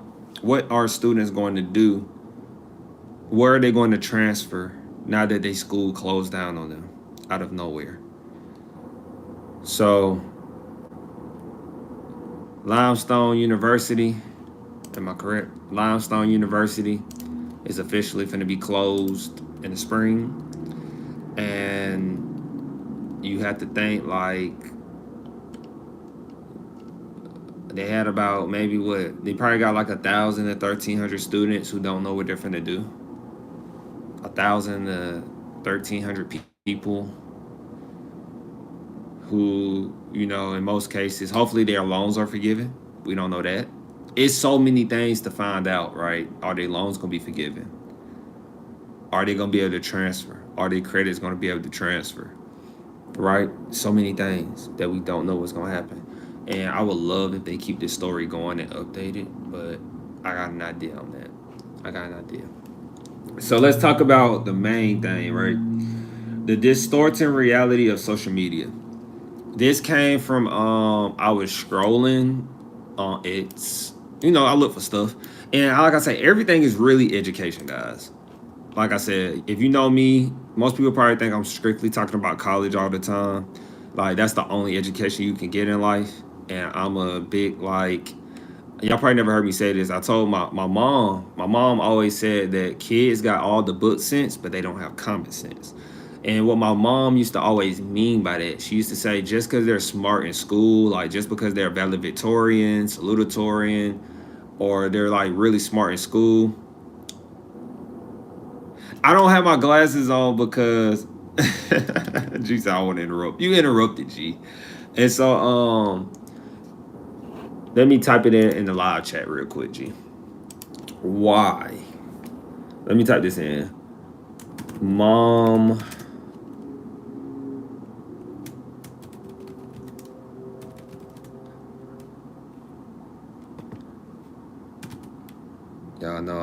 y'all know I'm a little cultured. I don't say mom, I say mama or mom.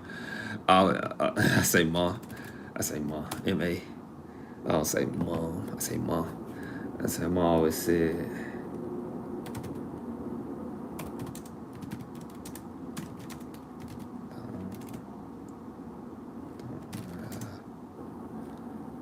Don't have common sense. We've had to talk about it, but I'm gonna answer your question, G. You know I like to answer questions, talk to the chat. So and so G said, don't want to interrupt, but why you ain't got your glasses on? So I left them. My glasses are right here on this counter. I would have to get up during the live stream. And I didn't want to get up as soon as the live stream started and then miss the opportunity if someone new came in, G. And they were like, no, nobody's there. It's just yeah, I'm gone. And then so I didn't want to risk that. So I was like, I'm gonna just do my live stream without my glasses. I'm gonna just do it. And then I wear them too because I get bad migraines, G. I get chronic migraines. That's the proper term for my nurse practitioner. Um, it started just a little context. My migraine started when I was young. I think I get them from my mom because my dad don't have that problem, and so they just got worse. I was doing real good through middle school and high school. I used to get them like a little bit in high school, but then lay down, be good to go. But now I get them, and it's not what people think. Like, I know when people are exaggerating migraines a little bit, it's more, it's just pressure. It's nerves. I've been learning a lot more about it. You think I would have went to school about it, but I'm just trying to learn my health right. And so it's all about nerves. So if anybody who has migraines, you need to keep in mind that it's your nerves. So it's like, if it's your nerves, it can like come from anything like up here. So if you work out, you do shoulder workouts, for example, that can trigger migraines too, because the tension in your neck is stiff. And so that can be very, I say, straining on it and trigger a migraine on one of the sides you ever have them on. And of course, disclaimer: I'm not a health provider. I'm not a nurse practitioner. I'm just giving you my experience on them. That's why I wear them though. And so when my eyes look at screens, because we look at screens a lot now in life. I got like 3 screens in front of me right now, for example. That's like a lot of, that's a lot of brightness. And so my eyes are straining. And so they're straining in the nerves, that's making it work harder. I don't know what's working harder up there, but yeah. And then it hurts. So the eyes get the rest with those glasses, those migraine glasses. Because sometimes I feel like I don't got them on. That's how like focused my eyes get sometimes. But yes, that's why I wear the migraine glasses. I always got to reinforce that they are not shades.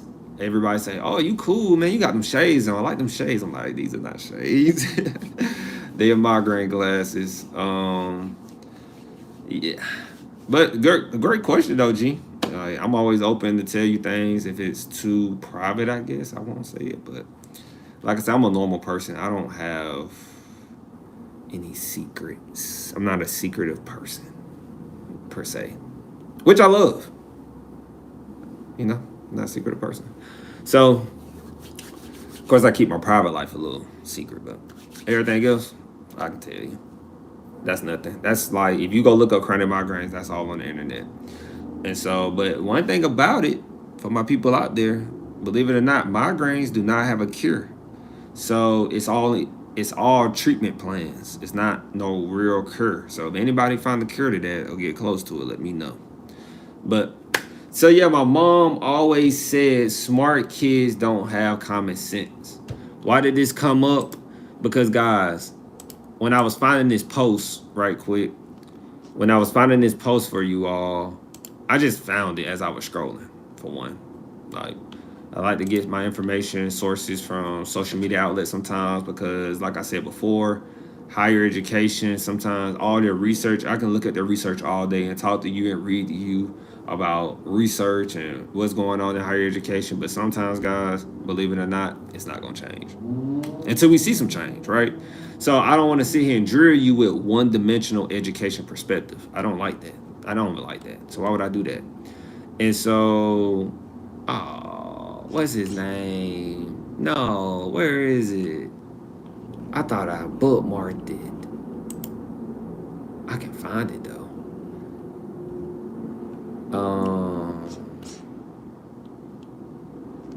It's gonna pop up because I definitely saw it on. Did I see it on?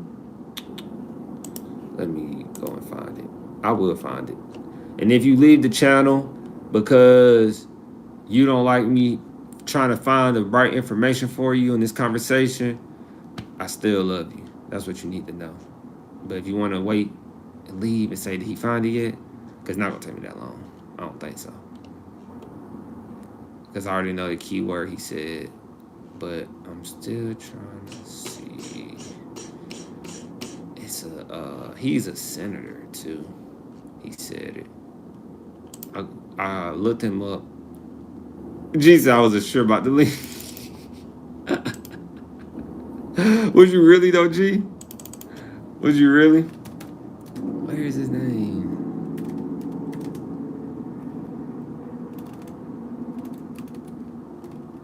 Senator.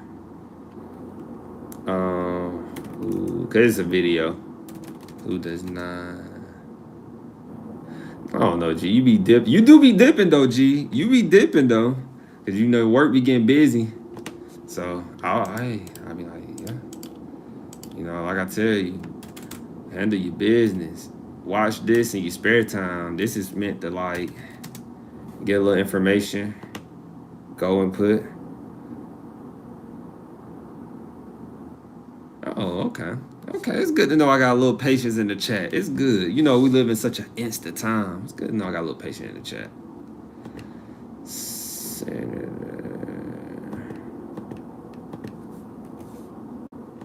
Oh.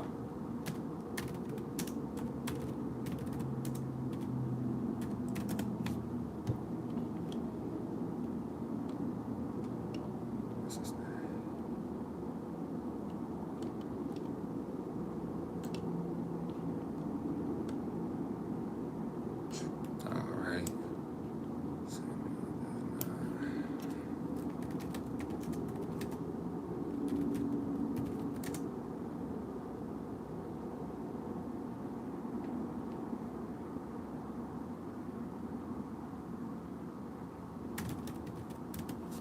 I hope I do have an older audience. That's his name right there. That's his name right there. Look, look, look. Got him, got him, got him, got him. Come on, come on, come on, come on, come on.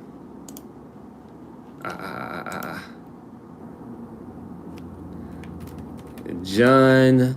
His name is John. Let me know if y'all heard of him. His name is John Fetterman. John Fetterman. He's a senator.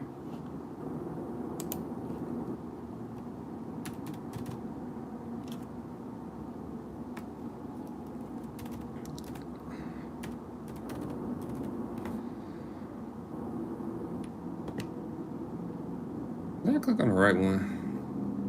I got all these.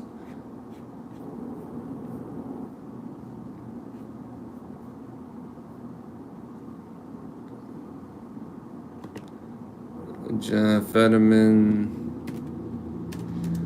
You know, I gotta type in everything.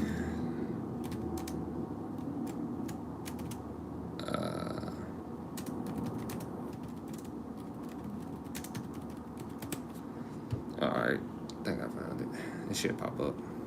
There you go. I thought I bookmarked it. I didn't. Sorry, guys. I thought I did. Let you know I don't be on social media sometimes, because how you not thought? How did you? Yeah, I know. I already know. All right, we finna play it. We finna play it. Y'all waited too long. Y'all need to hear me say nothing. But y'all gonna hear it. But it's pretty much about him saying he don't spend time doom scrolling on social media. That's all I'm gonna say. And people criticize you a lot online. Does that make you spend less time there? I don't. Well, I assume that's happening, but I'm actually not on. I'm not on social media at all. Not at all. Not at all. You used to do your own tweets. No, I produce the content and the tweets, but I don't just check in and I do those kinds of things. It's like, why would I? It's like I'd rather just sign up and have someone spend 30 minutes punching me in the face, every day, and it's just like. So you know that it's out there, and you know that it's back and forth. But I try to remind people that social media is the funhouse mirror of the distortion of reality. And wherever I go in public, people are lovely and they're really actually kind and very supportive. And hey, can we have a picture and shake your hand, kind of a thing. So I would just remind anybody, the world that you see on those social media is just not the reality. And imagine that through the lens of a 13-year-old child that has access to the same kinds of tools as an adult. And like I said, I don't spend any time, I don't know. Yeah.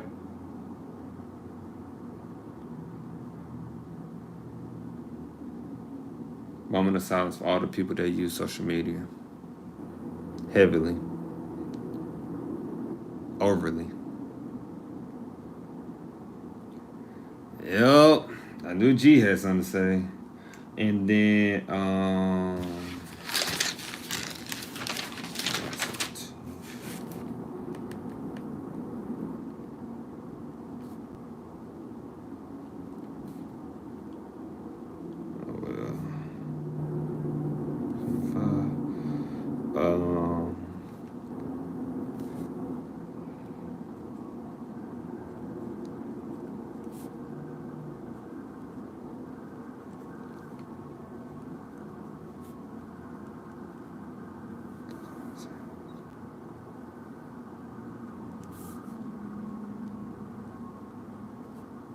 All right. So, real quick, I was taking down some notes from that because this is about the distorting reality of social media, first and foremost. And then G said right here, oh, did you leave? Well, G said, anyway, most people use social media heavily nowadays. And so, yes, that's what G said.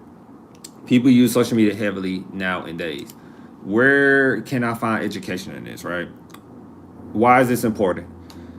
Because, guys, a lot of people, how can I put this? A lot of people don't know the difference, man. And when he said this, because they're supposed to be doing he wants to add a stop the scroll act. And I looked up U.S. Senator John Fetterman. I looked him up, and then I was like, oh, okay. John Fetterman and the Stop the Scroll Act, and then it's a thing. They're trying to do a Stop the Scroll Act. And so he said that why would I spend 30 minutes getting punched in the face? Scrolling on social media. Social media is what he said. Like, you're going to see something you don't like. You're going to run into people on there. And it might sound like common sense, but going back to the education part, like, my mom always talked about kids. That's why this comes up. Not having kids have book sense, but no common sense, right? And even though they were like valedictorian, salutatorian, she always reinforced that to me. You never want to be too smart, and you never want to have too much common sense. You know, you just want to be. You got to find your balance, right? And so, because some people, you can beat people in courtrooms who went to college, right? Because you just use common sense. You have to remember, you never know. I might be a lawyer one day, right? You have to remember your jury doesn't know fancy lawyer terms. So keep it in very common sense terms. And she just always took pride in that, man. I can't stress that enough. I've seen so many people, like I said, that's why I say you always got to stay grounded and balanced. Because words of her is just like, it's just like if you think you're getting too smart, no, I hope that doesn't pass, to be honest. You don't hope it pass. Well, I'll be honest with you. I think people should like and subscribe to. Appreciate the comment, G, because you know I love a good friendly debate. I think, and I feel like you talking about the Stop the Scroll Act. You feel like it shouldn't. You feel like it shouldn't be passed. But people are mentally ill from social media. They're mentally ill, and it's even worse. And feel free, we're gonna stay on this topic, G. And then I'll probably just close out with my mom and the common sense. But because I talked about it a little bit anyway, but we can definitely keep going with this. People have to think like when you see things on social media, you're competing against people naturally. I feel like it's a natural instinct to compete. When you're competing, then jealousy, jealousy is natural. It's a natural habit. Like maybe like, they getting all the praise and da-da-da, Because when you're a kid, you naturally do it. You say, why they get an award? Why I don't get an award? Naturally. And so people are more, but just spending hours on it, seeing things that you don't know the difference in what's real and not real, that just ain't sane. And then people in America already can barely afford health care to even go get help if they are needing help from social media, right? If they do realize I be on this too much, but I cannot be on it. Like, I challenge you, G, and I challenge you to challenge somebody else to delete all their social media and keep YouTube on their phone only. The first thing people say, now if you got a business, that's different. But the first thing people say when I say delete all your social media and keep YouTube. Keep YouTube. The first thing they say is, nope, I can't do it. I need it. Why do you need Instagram on your phone? Unless you're making a lot of money from it, I'm not gonna tell you to delete your life. You know that's your livelihood. And if you got any other, any social media app you use, delete it. I challenge you. Uninstall. You can't. Why? Because you don't know why. Why you don't know why? Because that's all your livelihood. You don't know who you really are until you step away from that. True. Real. I almost cussed. You almost made me cuss, G. Real talk. Real talk. You don't know who you are when you're on this social media platform. And that's what I said. When I took 5 or 6 years off, guys, I was on it. I was on, at the time, Twitter, because I was trying to get recruited. And I had, that's it really, just Twitter. I wasn't really, because we got caught up in that last stage of social media, kind of that age group. It wasn't really like it was now. Instagram was a thing, but I didn't have that in high school. I don't know, it was cringe. Like taking a picture in public. It's still cringe to me a little bit. That's why I don't do it now. It's just a little cringe. Like, just take pictures of me when I'm not looking. It's just a little cringe to take them. Like, people trying to have a good time and walk, and you're blocking the walkway. I don't know. That's just me. But I'm gonna see what G. I gotta give G a fair speaking ground. Speaking on behalf. I'm just saying. Speaking on your behalf.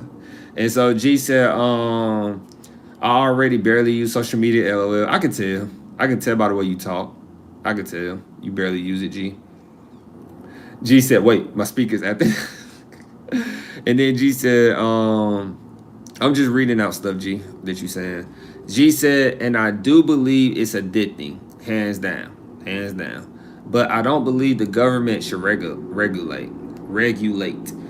I think they should regulate. I think the government should regulate. Let me know when you back too, G. Because now I'm kind of like, I want to keep going. And then, so...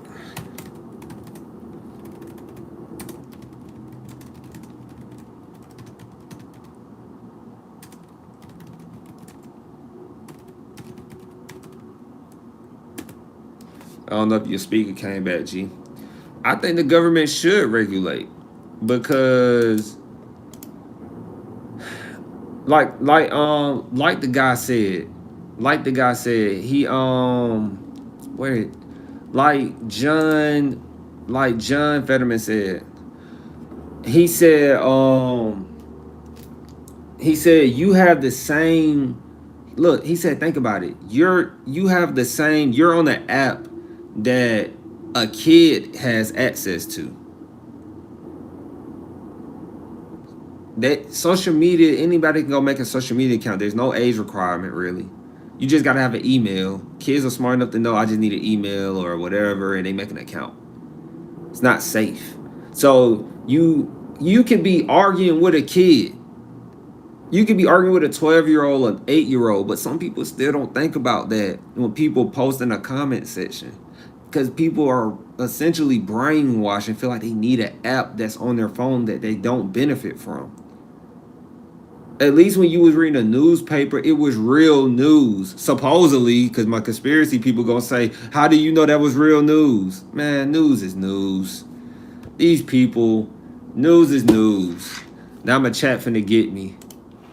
So, Alice Marie said, what would the government regulate, though? I would say you shouldn't be able to don't hop on your phone first thing.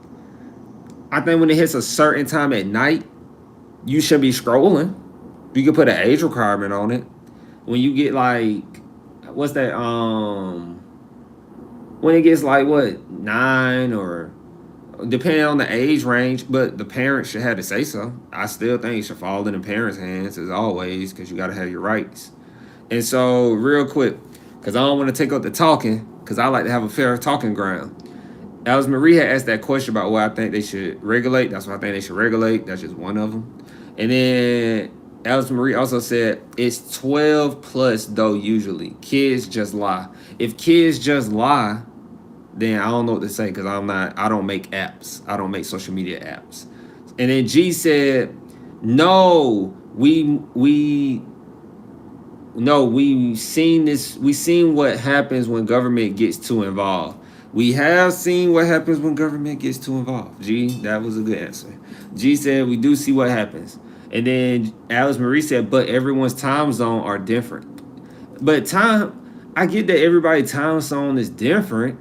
All education related. Like and subscribe, guys. Like and subscribe. I get that everybody's time zone is different, but the app usually your phone has common sense, to change the time zone naturally. So if your phone is on the time zone already, like somebody in California is 3 hours behind us, or Arizona, they're like 3 hours behind, their phone is going to shut down sooner, which means it's like they'll have to have control over your phone, I guess. That's what we get into. Because then your phone will have to lock. Well, then they can do this. Tell me if this makes sense. Your phone denies you, depending on what time zone you on, your phone tells you, or the app tells you, like, based on your time zone and where you're at. See, look, then we got to get your location. I see where we're going a little bit. See, then we got to know your location. Then we got to know, because you can turn your location off. But then again, they already got your location with a phone. Everybody is trackable with a phone. I don't think people know that. I hope they know that. That's public information, by the way. It's not no secret military stuff. Nah. Everybody can track you. Everybody can track you regardless. Everything, your cameras. We've seen this before. Your cameras on your computer, your phone. They can see you anyway. Y'all gotta back me up on this one. The chat is beating me up right now, y'all. They are beating me up. And so Alice Marie said, and then G said, exactly, there is an age limit and kids do lie. Alice Marie said, I think that would just take away another freedom of speech. Nah, hen dog. And then G said, yeah, I don't trust the government. Y'all, well, keep scrolling your life away then. Keep scrolling your life away. So, hold on, I'm waiting for y'all comments to come in. It said, just because they can doesn't mean I should allow them to. Maybe it could be one of those things then where you ask the government, well, the government asks you, do you opt in or opt out? How about that? That'd be a good one. You opt in or opt out. And then Alice Marie said, they can track me, but freedom of speech is at risk. Yes, freedom of speech. Some feel freedom of speech is at risk. Most definitely. It doesn't mean we scroll our life away, but it's another outlet to express ourselves. But then again, though, like I said, bad apples spoil it for the people who do get on it for good, right? Y'all still going away from my thesis. Delete your Instagrams, delete your Instagrams, delete your social medias. G said no one will opt in, LOL. I think some people opt in. I wouldn't opt in. I don't think. Would I opt in? Because I got a good balance and habit on it. So I don't need to opt in. But people really need to think, like, on a serious note, people really need to think about, like, getting rid of social media. Or at least going on, like, deep, like, what they call it? We should start a trend, y'all. Like, we got to make people start a trend. Why when you can do it yourself? Because people don't got the discipline nowadays to do it themselves. G, I'm prepared for this one. I'm prepared for this one. We live in a time, G, people don't have to leave their homes.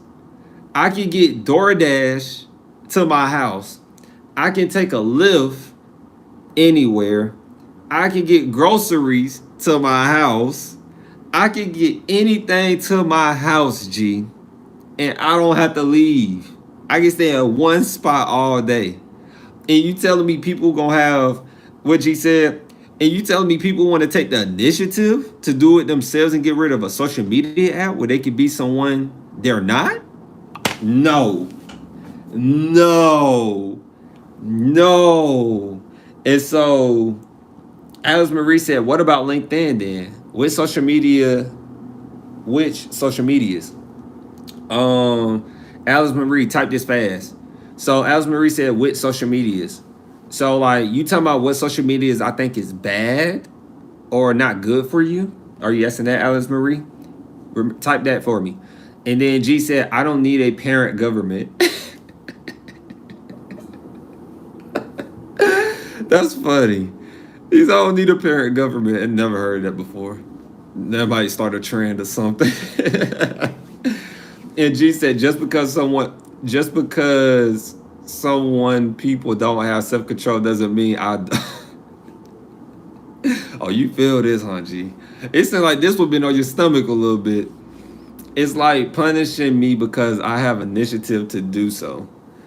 Obviously, the government is going to pick and choose based off donations. Yeah. And then Alice Marie said, yes. Which ones are bad then? They all do similar things. So, I would say a good one is really, all right, prime example, TikTok. I can't stand TikTok, personally. TikTok, most apps have tried to do the TikTok model, like the shorts, right? And you swipe. And Instagram has the similar model of it, right? And that there is a lot of positive on social media, guys, but the bad just overrules outweighs. The bad just outweighs the good on there. Like, it doesn't matter what you do. The ignorant wins over the good. That's not good for people. Like, people say, I want to be entertained. Cool. But it's so many people that want to be entertained. It's a little scary. And it can go a lot of ways. That's why I love this conversation. It can go a lot of ways, right? But my big ordeal about social media is that, okay, Instagram, no. X, no. Really, I'm going to say all social media except for YouTube, to be honest with you. And I use LinkedIn for business related and X. But I generally just feel like, call me a boomer or whatever, I genuinely feel that social media is not good for you. Entertained in what way? Entertainment as in like sports, the music industry, or the famous case everybody talking about, or like stuff like that. People rather look for that outlet of stuff. But then you say, well, it's good to have that balance, right? That release, that stress reliever. But they don't know when to stop. That's the thing. I'm not saying you can't do it. I'm just saying, though, when you look up and you scroll 2 or 3 hours off, and then you tell me you can't do something when you just scroll for 2 or 3 hours, I have a hard time believing you. Personally, I do. What? You just scroll for 2 or 3 hours and you tell me you can't do something? Come on now. G said, here's the thing, in principle, I agree with you. But I don't want a parent government telling me how I should and shouldn't use social media. That's true. You could just always opt out, G. How about this? Let's do a poll right now. It ain't that many of us in here right now, but you never know who might want to do this poll right quick. Let me see if I can pop one up real quick. Let me see. Let me see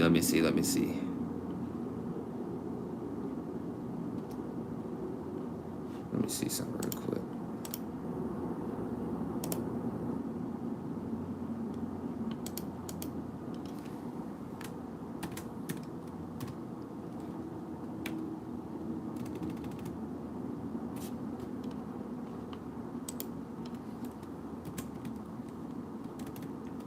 Y'all finna laugh.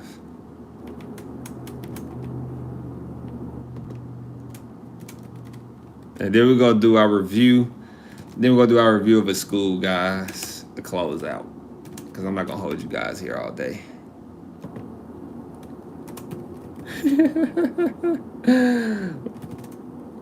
Would you like to?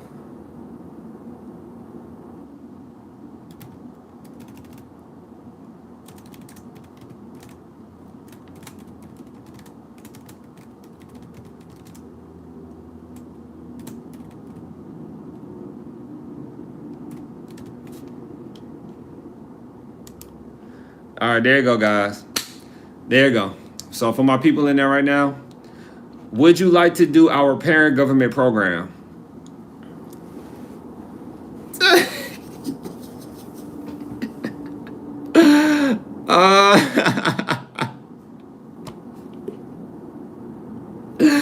Y'all petty, man.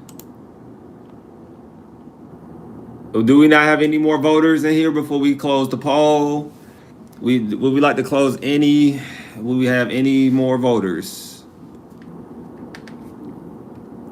And the verdict is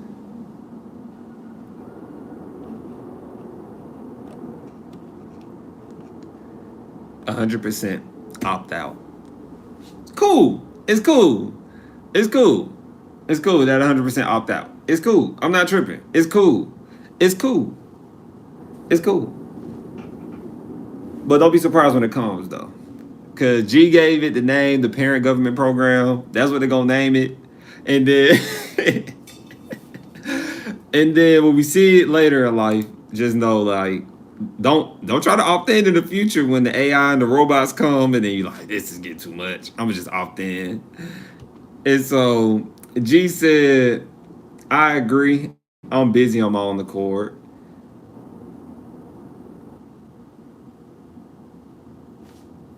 Let me see. Because I missed some things y'all said. And then Alice Marie said, I have too much to do to scroll my life away. But some people are distracted and some people are already distracted and they are scrolling their life away. They're already being sucked in. And then like they're getting kids early. So kids are not gonna be busy. Like, come on, guys. Let's pay attention a little bit. You get the kids early and okay, I'm not gonna get y'all started. I'm reading y'all comments though. Like, G says social media is addicting and most people won't opt out, is what I'm saying. Exactly, agree. I'm busy. I agree. I'm busy on my own accord. I know a 16-year-old who doesn't use anything other than YouTube. I was that 16-year-old as well. I was like, yeah, okay. I was in that same. It's like those other people out there like similar who just use YouTube. And then I believe 100 of people will opt out. Oh yeah, because we just did the poll. And then G said, like cyberbullying, you can just log off. That is a parent problem. That is a parent problem because you could just log off and not be on there. Because cyberbullying is crazy. That's crazy. Cyberbullying is crazy. Not a government problem. But the government trying to intervene. And then U.S. Senator John Fetterman is definitely, he got some views too. He got like 286,000 views on this. And so Stop the Scroll Act. That's what it's called. But yeah, guys, I really want to talk about that. We're probably gonna talk about social media a lot, guys. Like it's not gonna be a dull moment when I don't mention social media. I'm gonna be honest with you.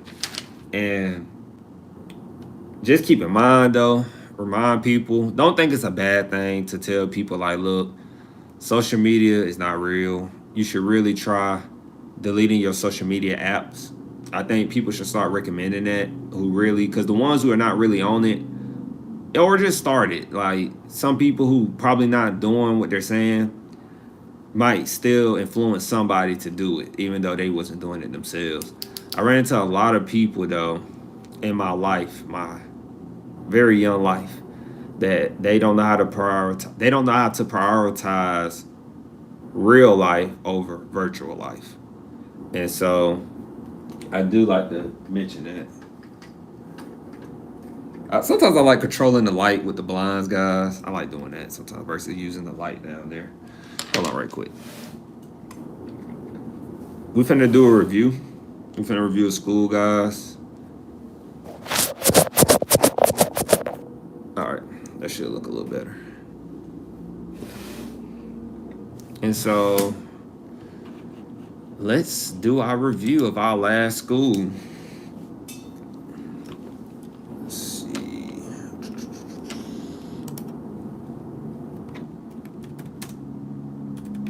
We had a good talk, y'all. That was a good talk. I feel like that was a good talk. Y'all feel like that was a good talk? I feel like that was a good talk.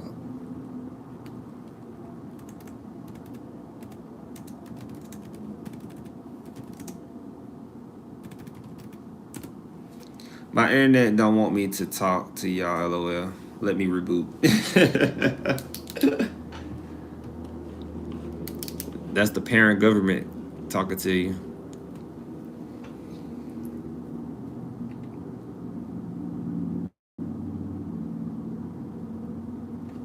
We did that school already.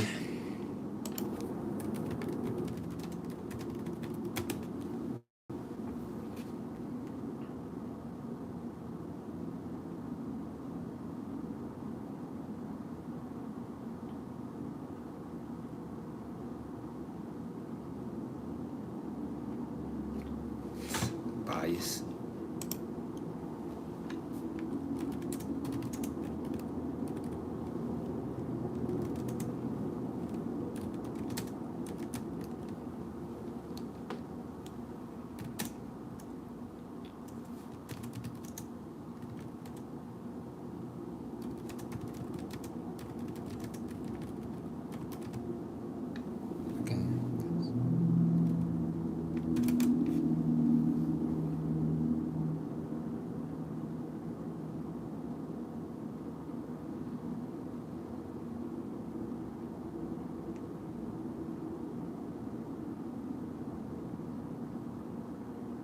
That's a good one. All right, guys, we're gonna do New York University, NYU. That's pretty good. I never did in New York University. I always wondered what they did and who they were. So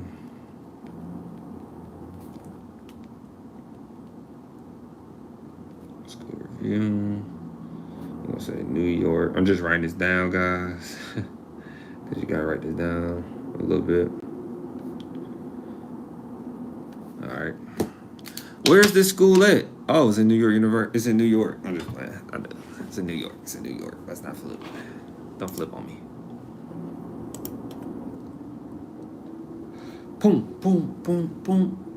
Boom, boom, boom, boom. Okay.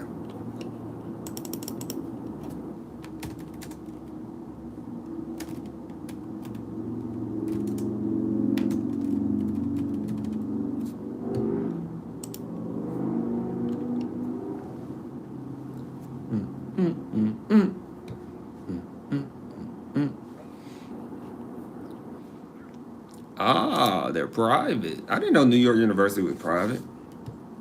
I did not know that. So let's do this. And we already know this school is expensive, guys. New York University, very expensive. Private school, yep. But since we know private schools ain't really safe, and they can get hit by stuff like this too, it's only right that we talk about them. It's only right. Yep. New York University, tuition and fees.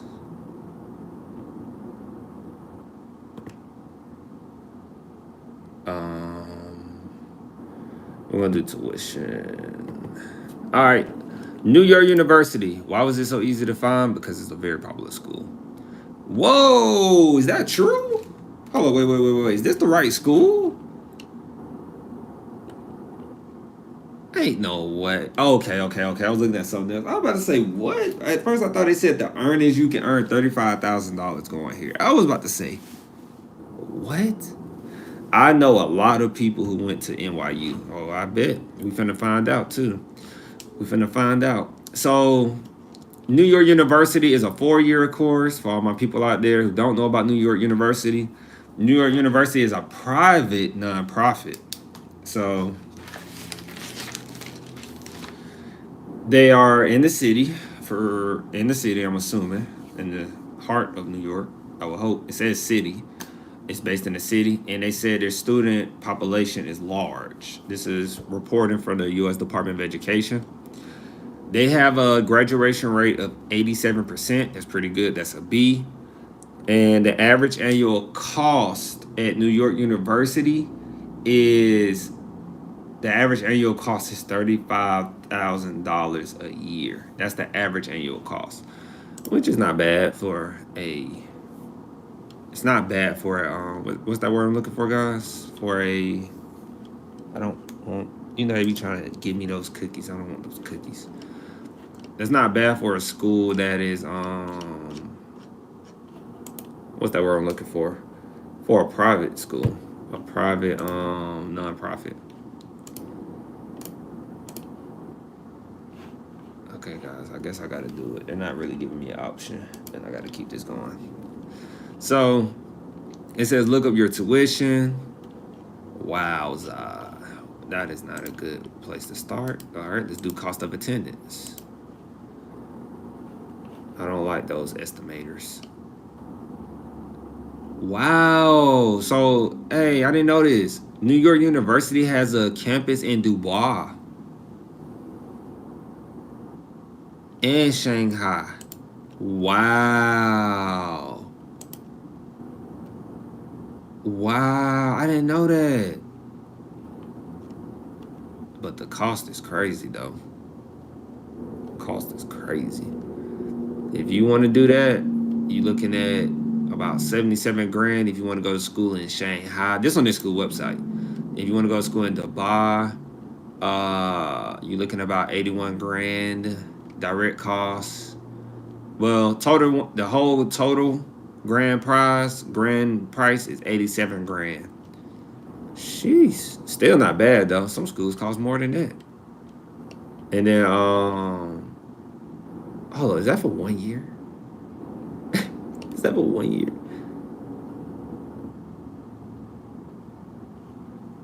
Oh, my bad. That's for 1 year at the school. 87 grand. That's for one full year. Sheesh. New York University has the free tuition medical school. Interesting. So this is at New York University, Alice Marie. And right now I'm looking at, you can go to school. So of course you can go to school in New York, right? That's where the school is located, New York University. But you can also go to school in Dubai. Like you can go there over there. It seems like you can literally go to school over there at New York University as a regular student and attend for 4 years, but be in Dubai. Your cost of attendance will be 87 grand in Dubai. And your total cost in Shanghai would be 88 grand. In New York, this is where all my people who are stateside, right, live in the United States. And then tuition and fees. They're not telling us. Why are they not showing us the price yet? Why are they not showing us the price? Y'all are not finna do this to me, New York University. Show me the prices. So they said one of the smartest investments you can make is in a valuable education and your successful future. On average, recent NYU bachelor's degree graduates make about 76 grand per year. We don't want to know that. We want to know how much. I don't want to know that. I want to know how much it is. If I'm going to school in New York, okay, they separate it by colleges. Okay. So if you're in the arts and science, as G jokingly talked about my arts and science career field, if you're in the arts and science, you're looking at 65 grand for a school year. That does not include food and housing. That does not include, their books are expensive. That does not include transportation. That does not include your own personal expenses. So if you do arts and sciences like me, you are looking at a total grand cost of, $96,000 for the year. The average annual cost per Department of Education, they said, the U.S. Department of Education said, you're looking at a sticker price of $35K. Somebody got it wrong. The sun moved on this. So, G said, I had a friend who went to their business school and graduated early Stern, and graduated early Stern. Yeah, Stern. Stern is the name of the school. Okay. Did they make a lot of money? Did they get a return on investment for going to NYU, G? Do you know by chance if they got a return on investment? And so, as we do that, let's keep going. And then, yeah. So you're looking at about 96 grand, really. So the U.S. Department of Education College Scorecard was not as accurate with the average annual cost, first and foremost. But they do say if you go to their school after being 10 years removed as a financial aid student, they say financial aid, but I guess a student in general, because on their website they said you can make about an average of 76,000. New York University said that. But on the U.S. Department of Education, they said you can make about 83 grand. So either way, you making over 70K if you go to this school. And then G said NYU also do need-based scholarship. Okay. And then G said if families make below 100 grand a year. Okay. So if you make below 100 grand a year, your family, you get the need-based scholarship. And you can go to this school possibly free. Possibly. So for all my people out there who want to dream big and go to bigger schools, think about it. And G said, and they do not expect any of the NYU Promise students to take any loans. They do not expect. So, and G said they call it NYU Promise. So if you feel like you deserve to go to a bigger school, guys, you know me. I'm going to tell you start a 2-year and go to a 4-year. But we have somebody in our corner like G who was talking about the need-based scholarship and stuff like that, right? And pretty much if you make a certain amount in your family income, if your family make a certain amount, they would pretty much, if you get into the school, we get into that part, they will put you, they're going to pretty much take care of you. And it's part of their promise at NYU. Because G said from experience, he has friends who went to that school, who went to NYU. And so let's keep going because we talked about the price already and what you could make. So graduation and retention rate. Well, we talked about graduation rate. It's a B. Their retention rate is a 95%. So after your first year, you're most likely to stay there. And then G said they also have academic scholarship. She said they also have academic scholarship that does something similar. Okay, that's good to know too. So they have other type of resources. They do say the students receive federal student loans from NYU. It's 23%. That's pretty low. But the average debt you could come out with is 20 grand, give or take. We don't know how accurate that could be, but I think it's pretty accurate. You could be looking at 20 grand, possibly.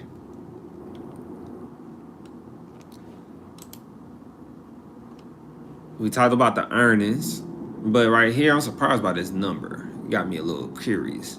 But they said, I don't know how accurate this is because they had the sticker price all wrong.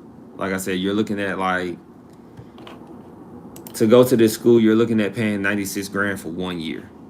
And the college, and they said you're going to make about 76 grand or 70 grand plus. So the percentage of earning more than a high school graduate is 75% on the U.S. Department of Education College Scorecard. 75% is pretty low. I don't know why is it like that. Maybe because we can build up. The schools are really good. I heard about NYU before, so I'm not gonna sell them short. And most of these people probably start businesses on their own. You never know, but it's 75%. So tell the U.S. Department of Education to upgrade their stuff now, because I don't know. I know they stepping in their jobs when they graduate from NYU. Better. So NYU has an acceptance rate of 9%. 9%. That seems a bit accurate. 9%.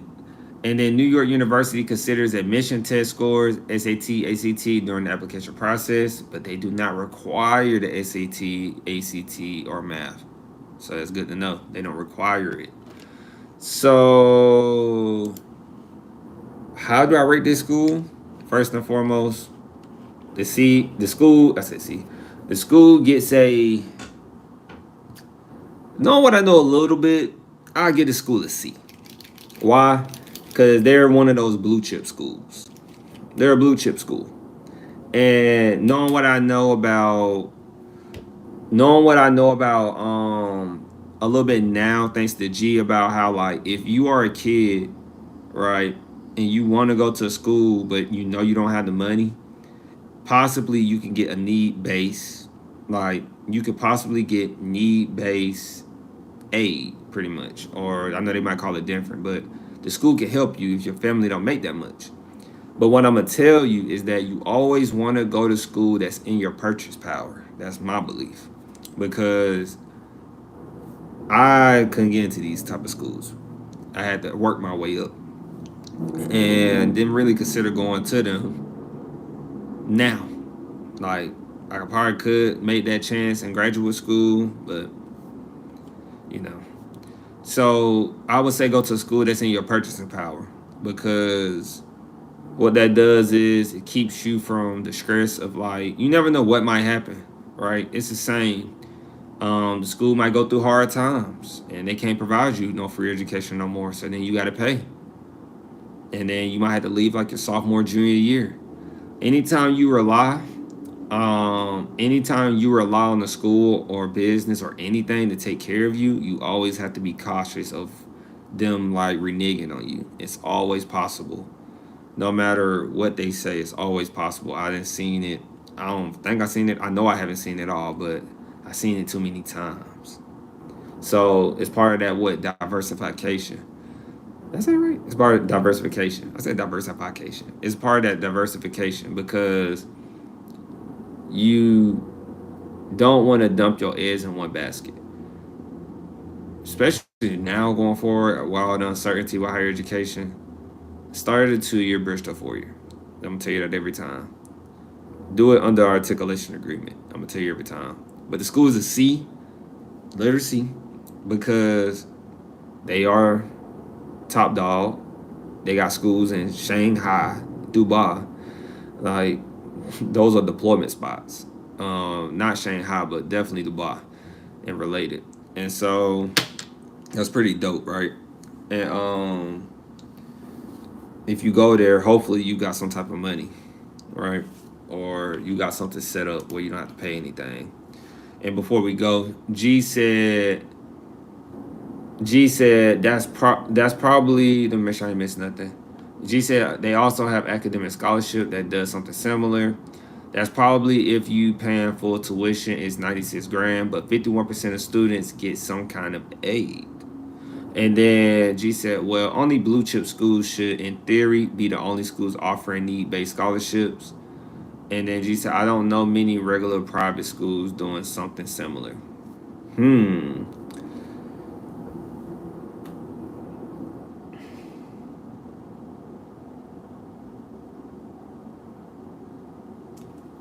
Okay. So, wise words from G, a Ivy Leaguer. Remember, G, your Ivy League is not better than my 2-year. Remember that. Remember that. And then I think G gonna say one more thing. I'm gonna let G get the last word before we go. And so it was a good live stream.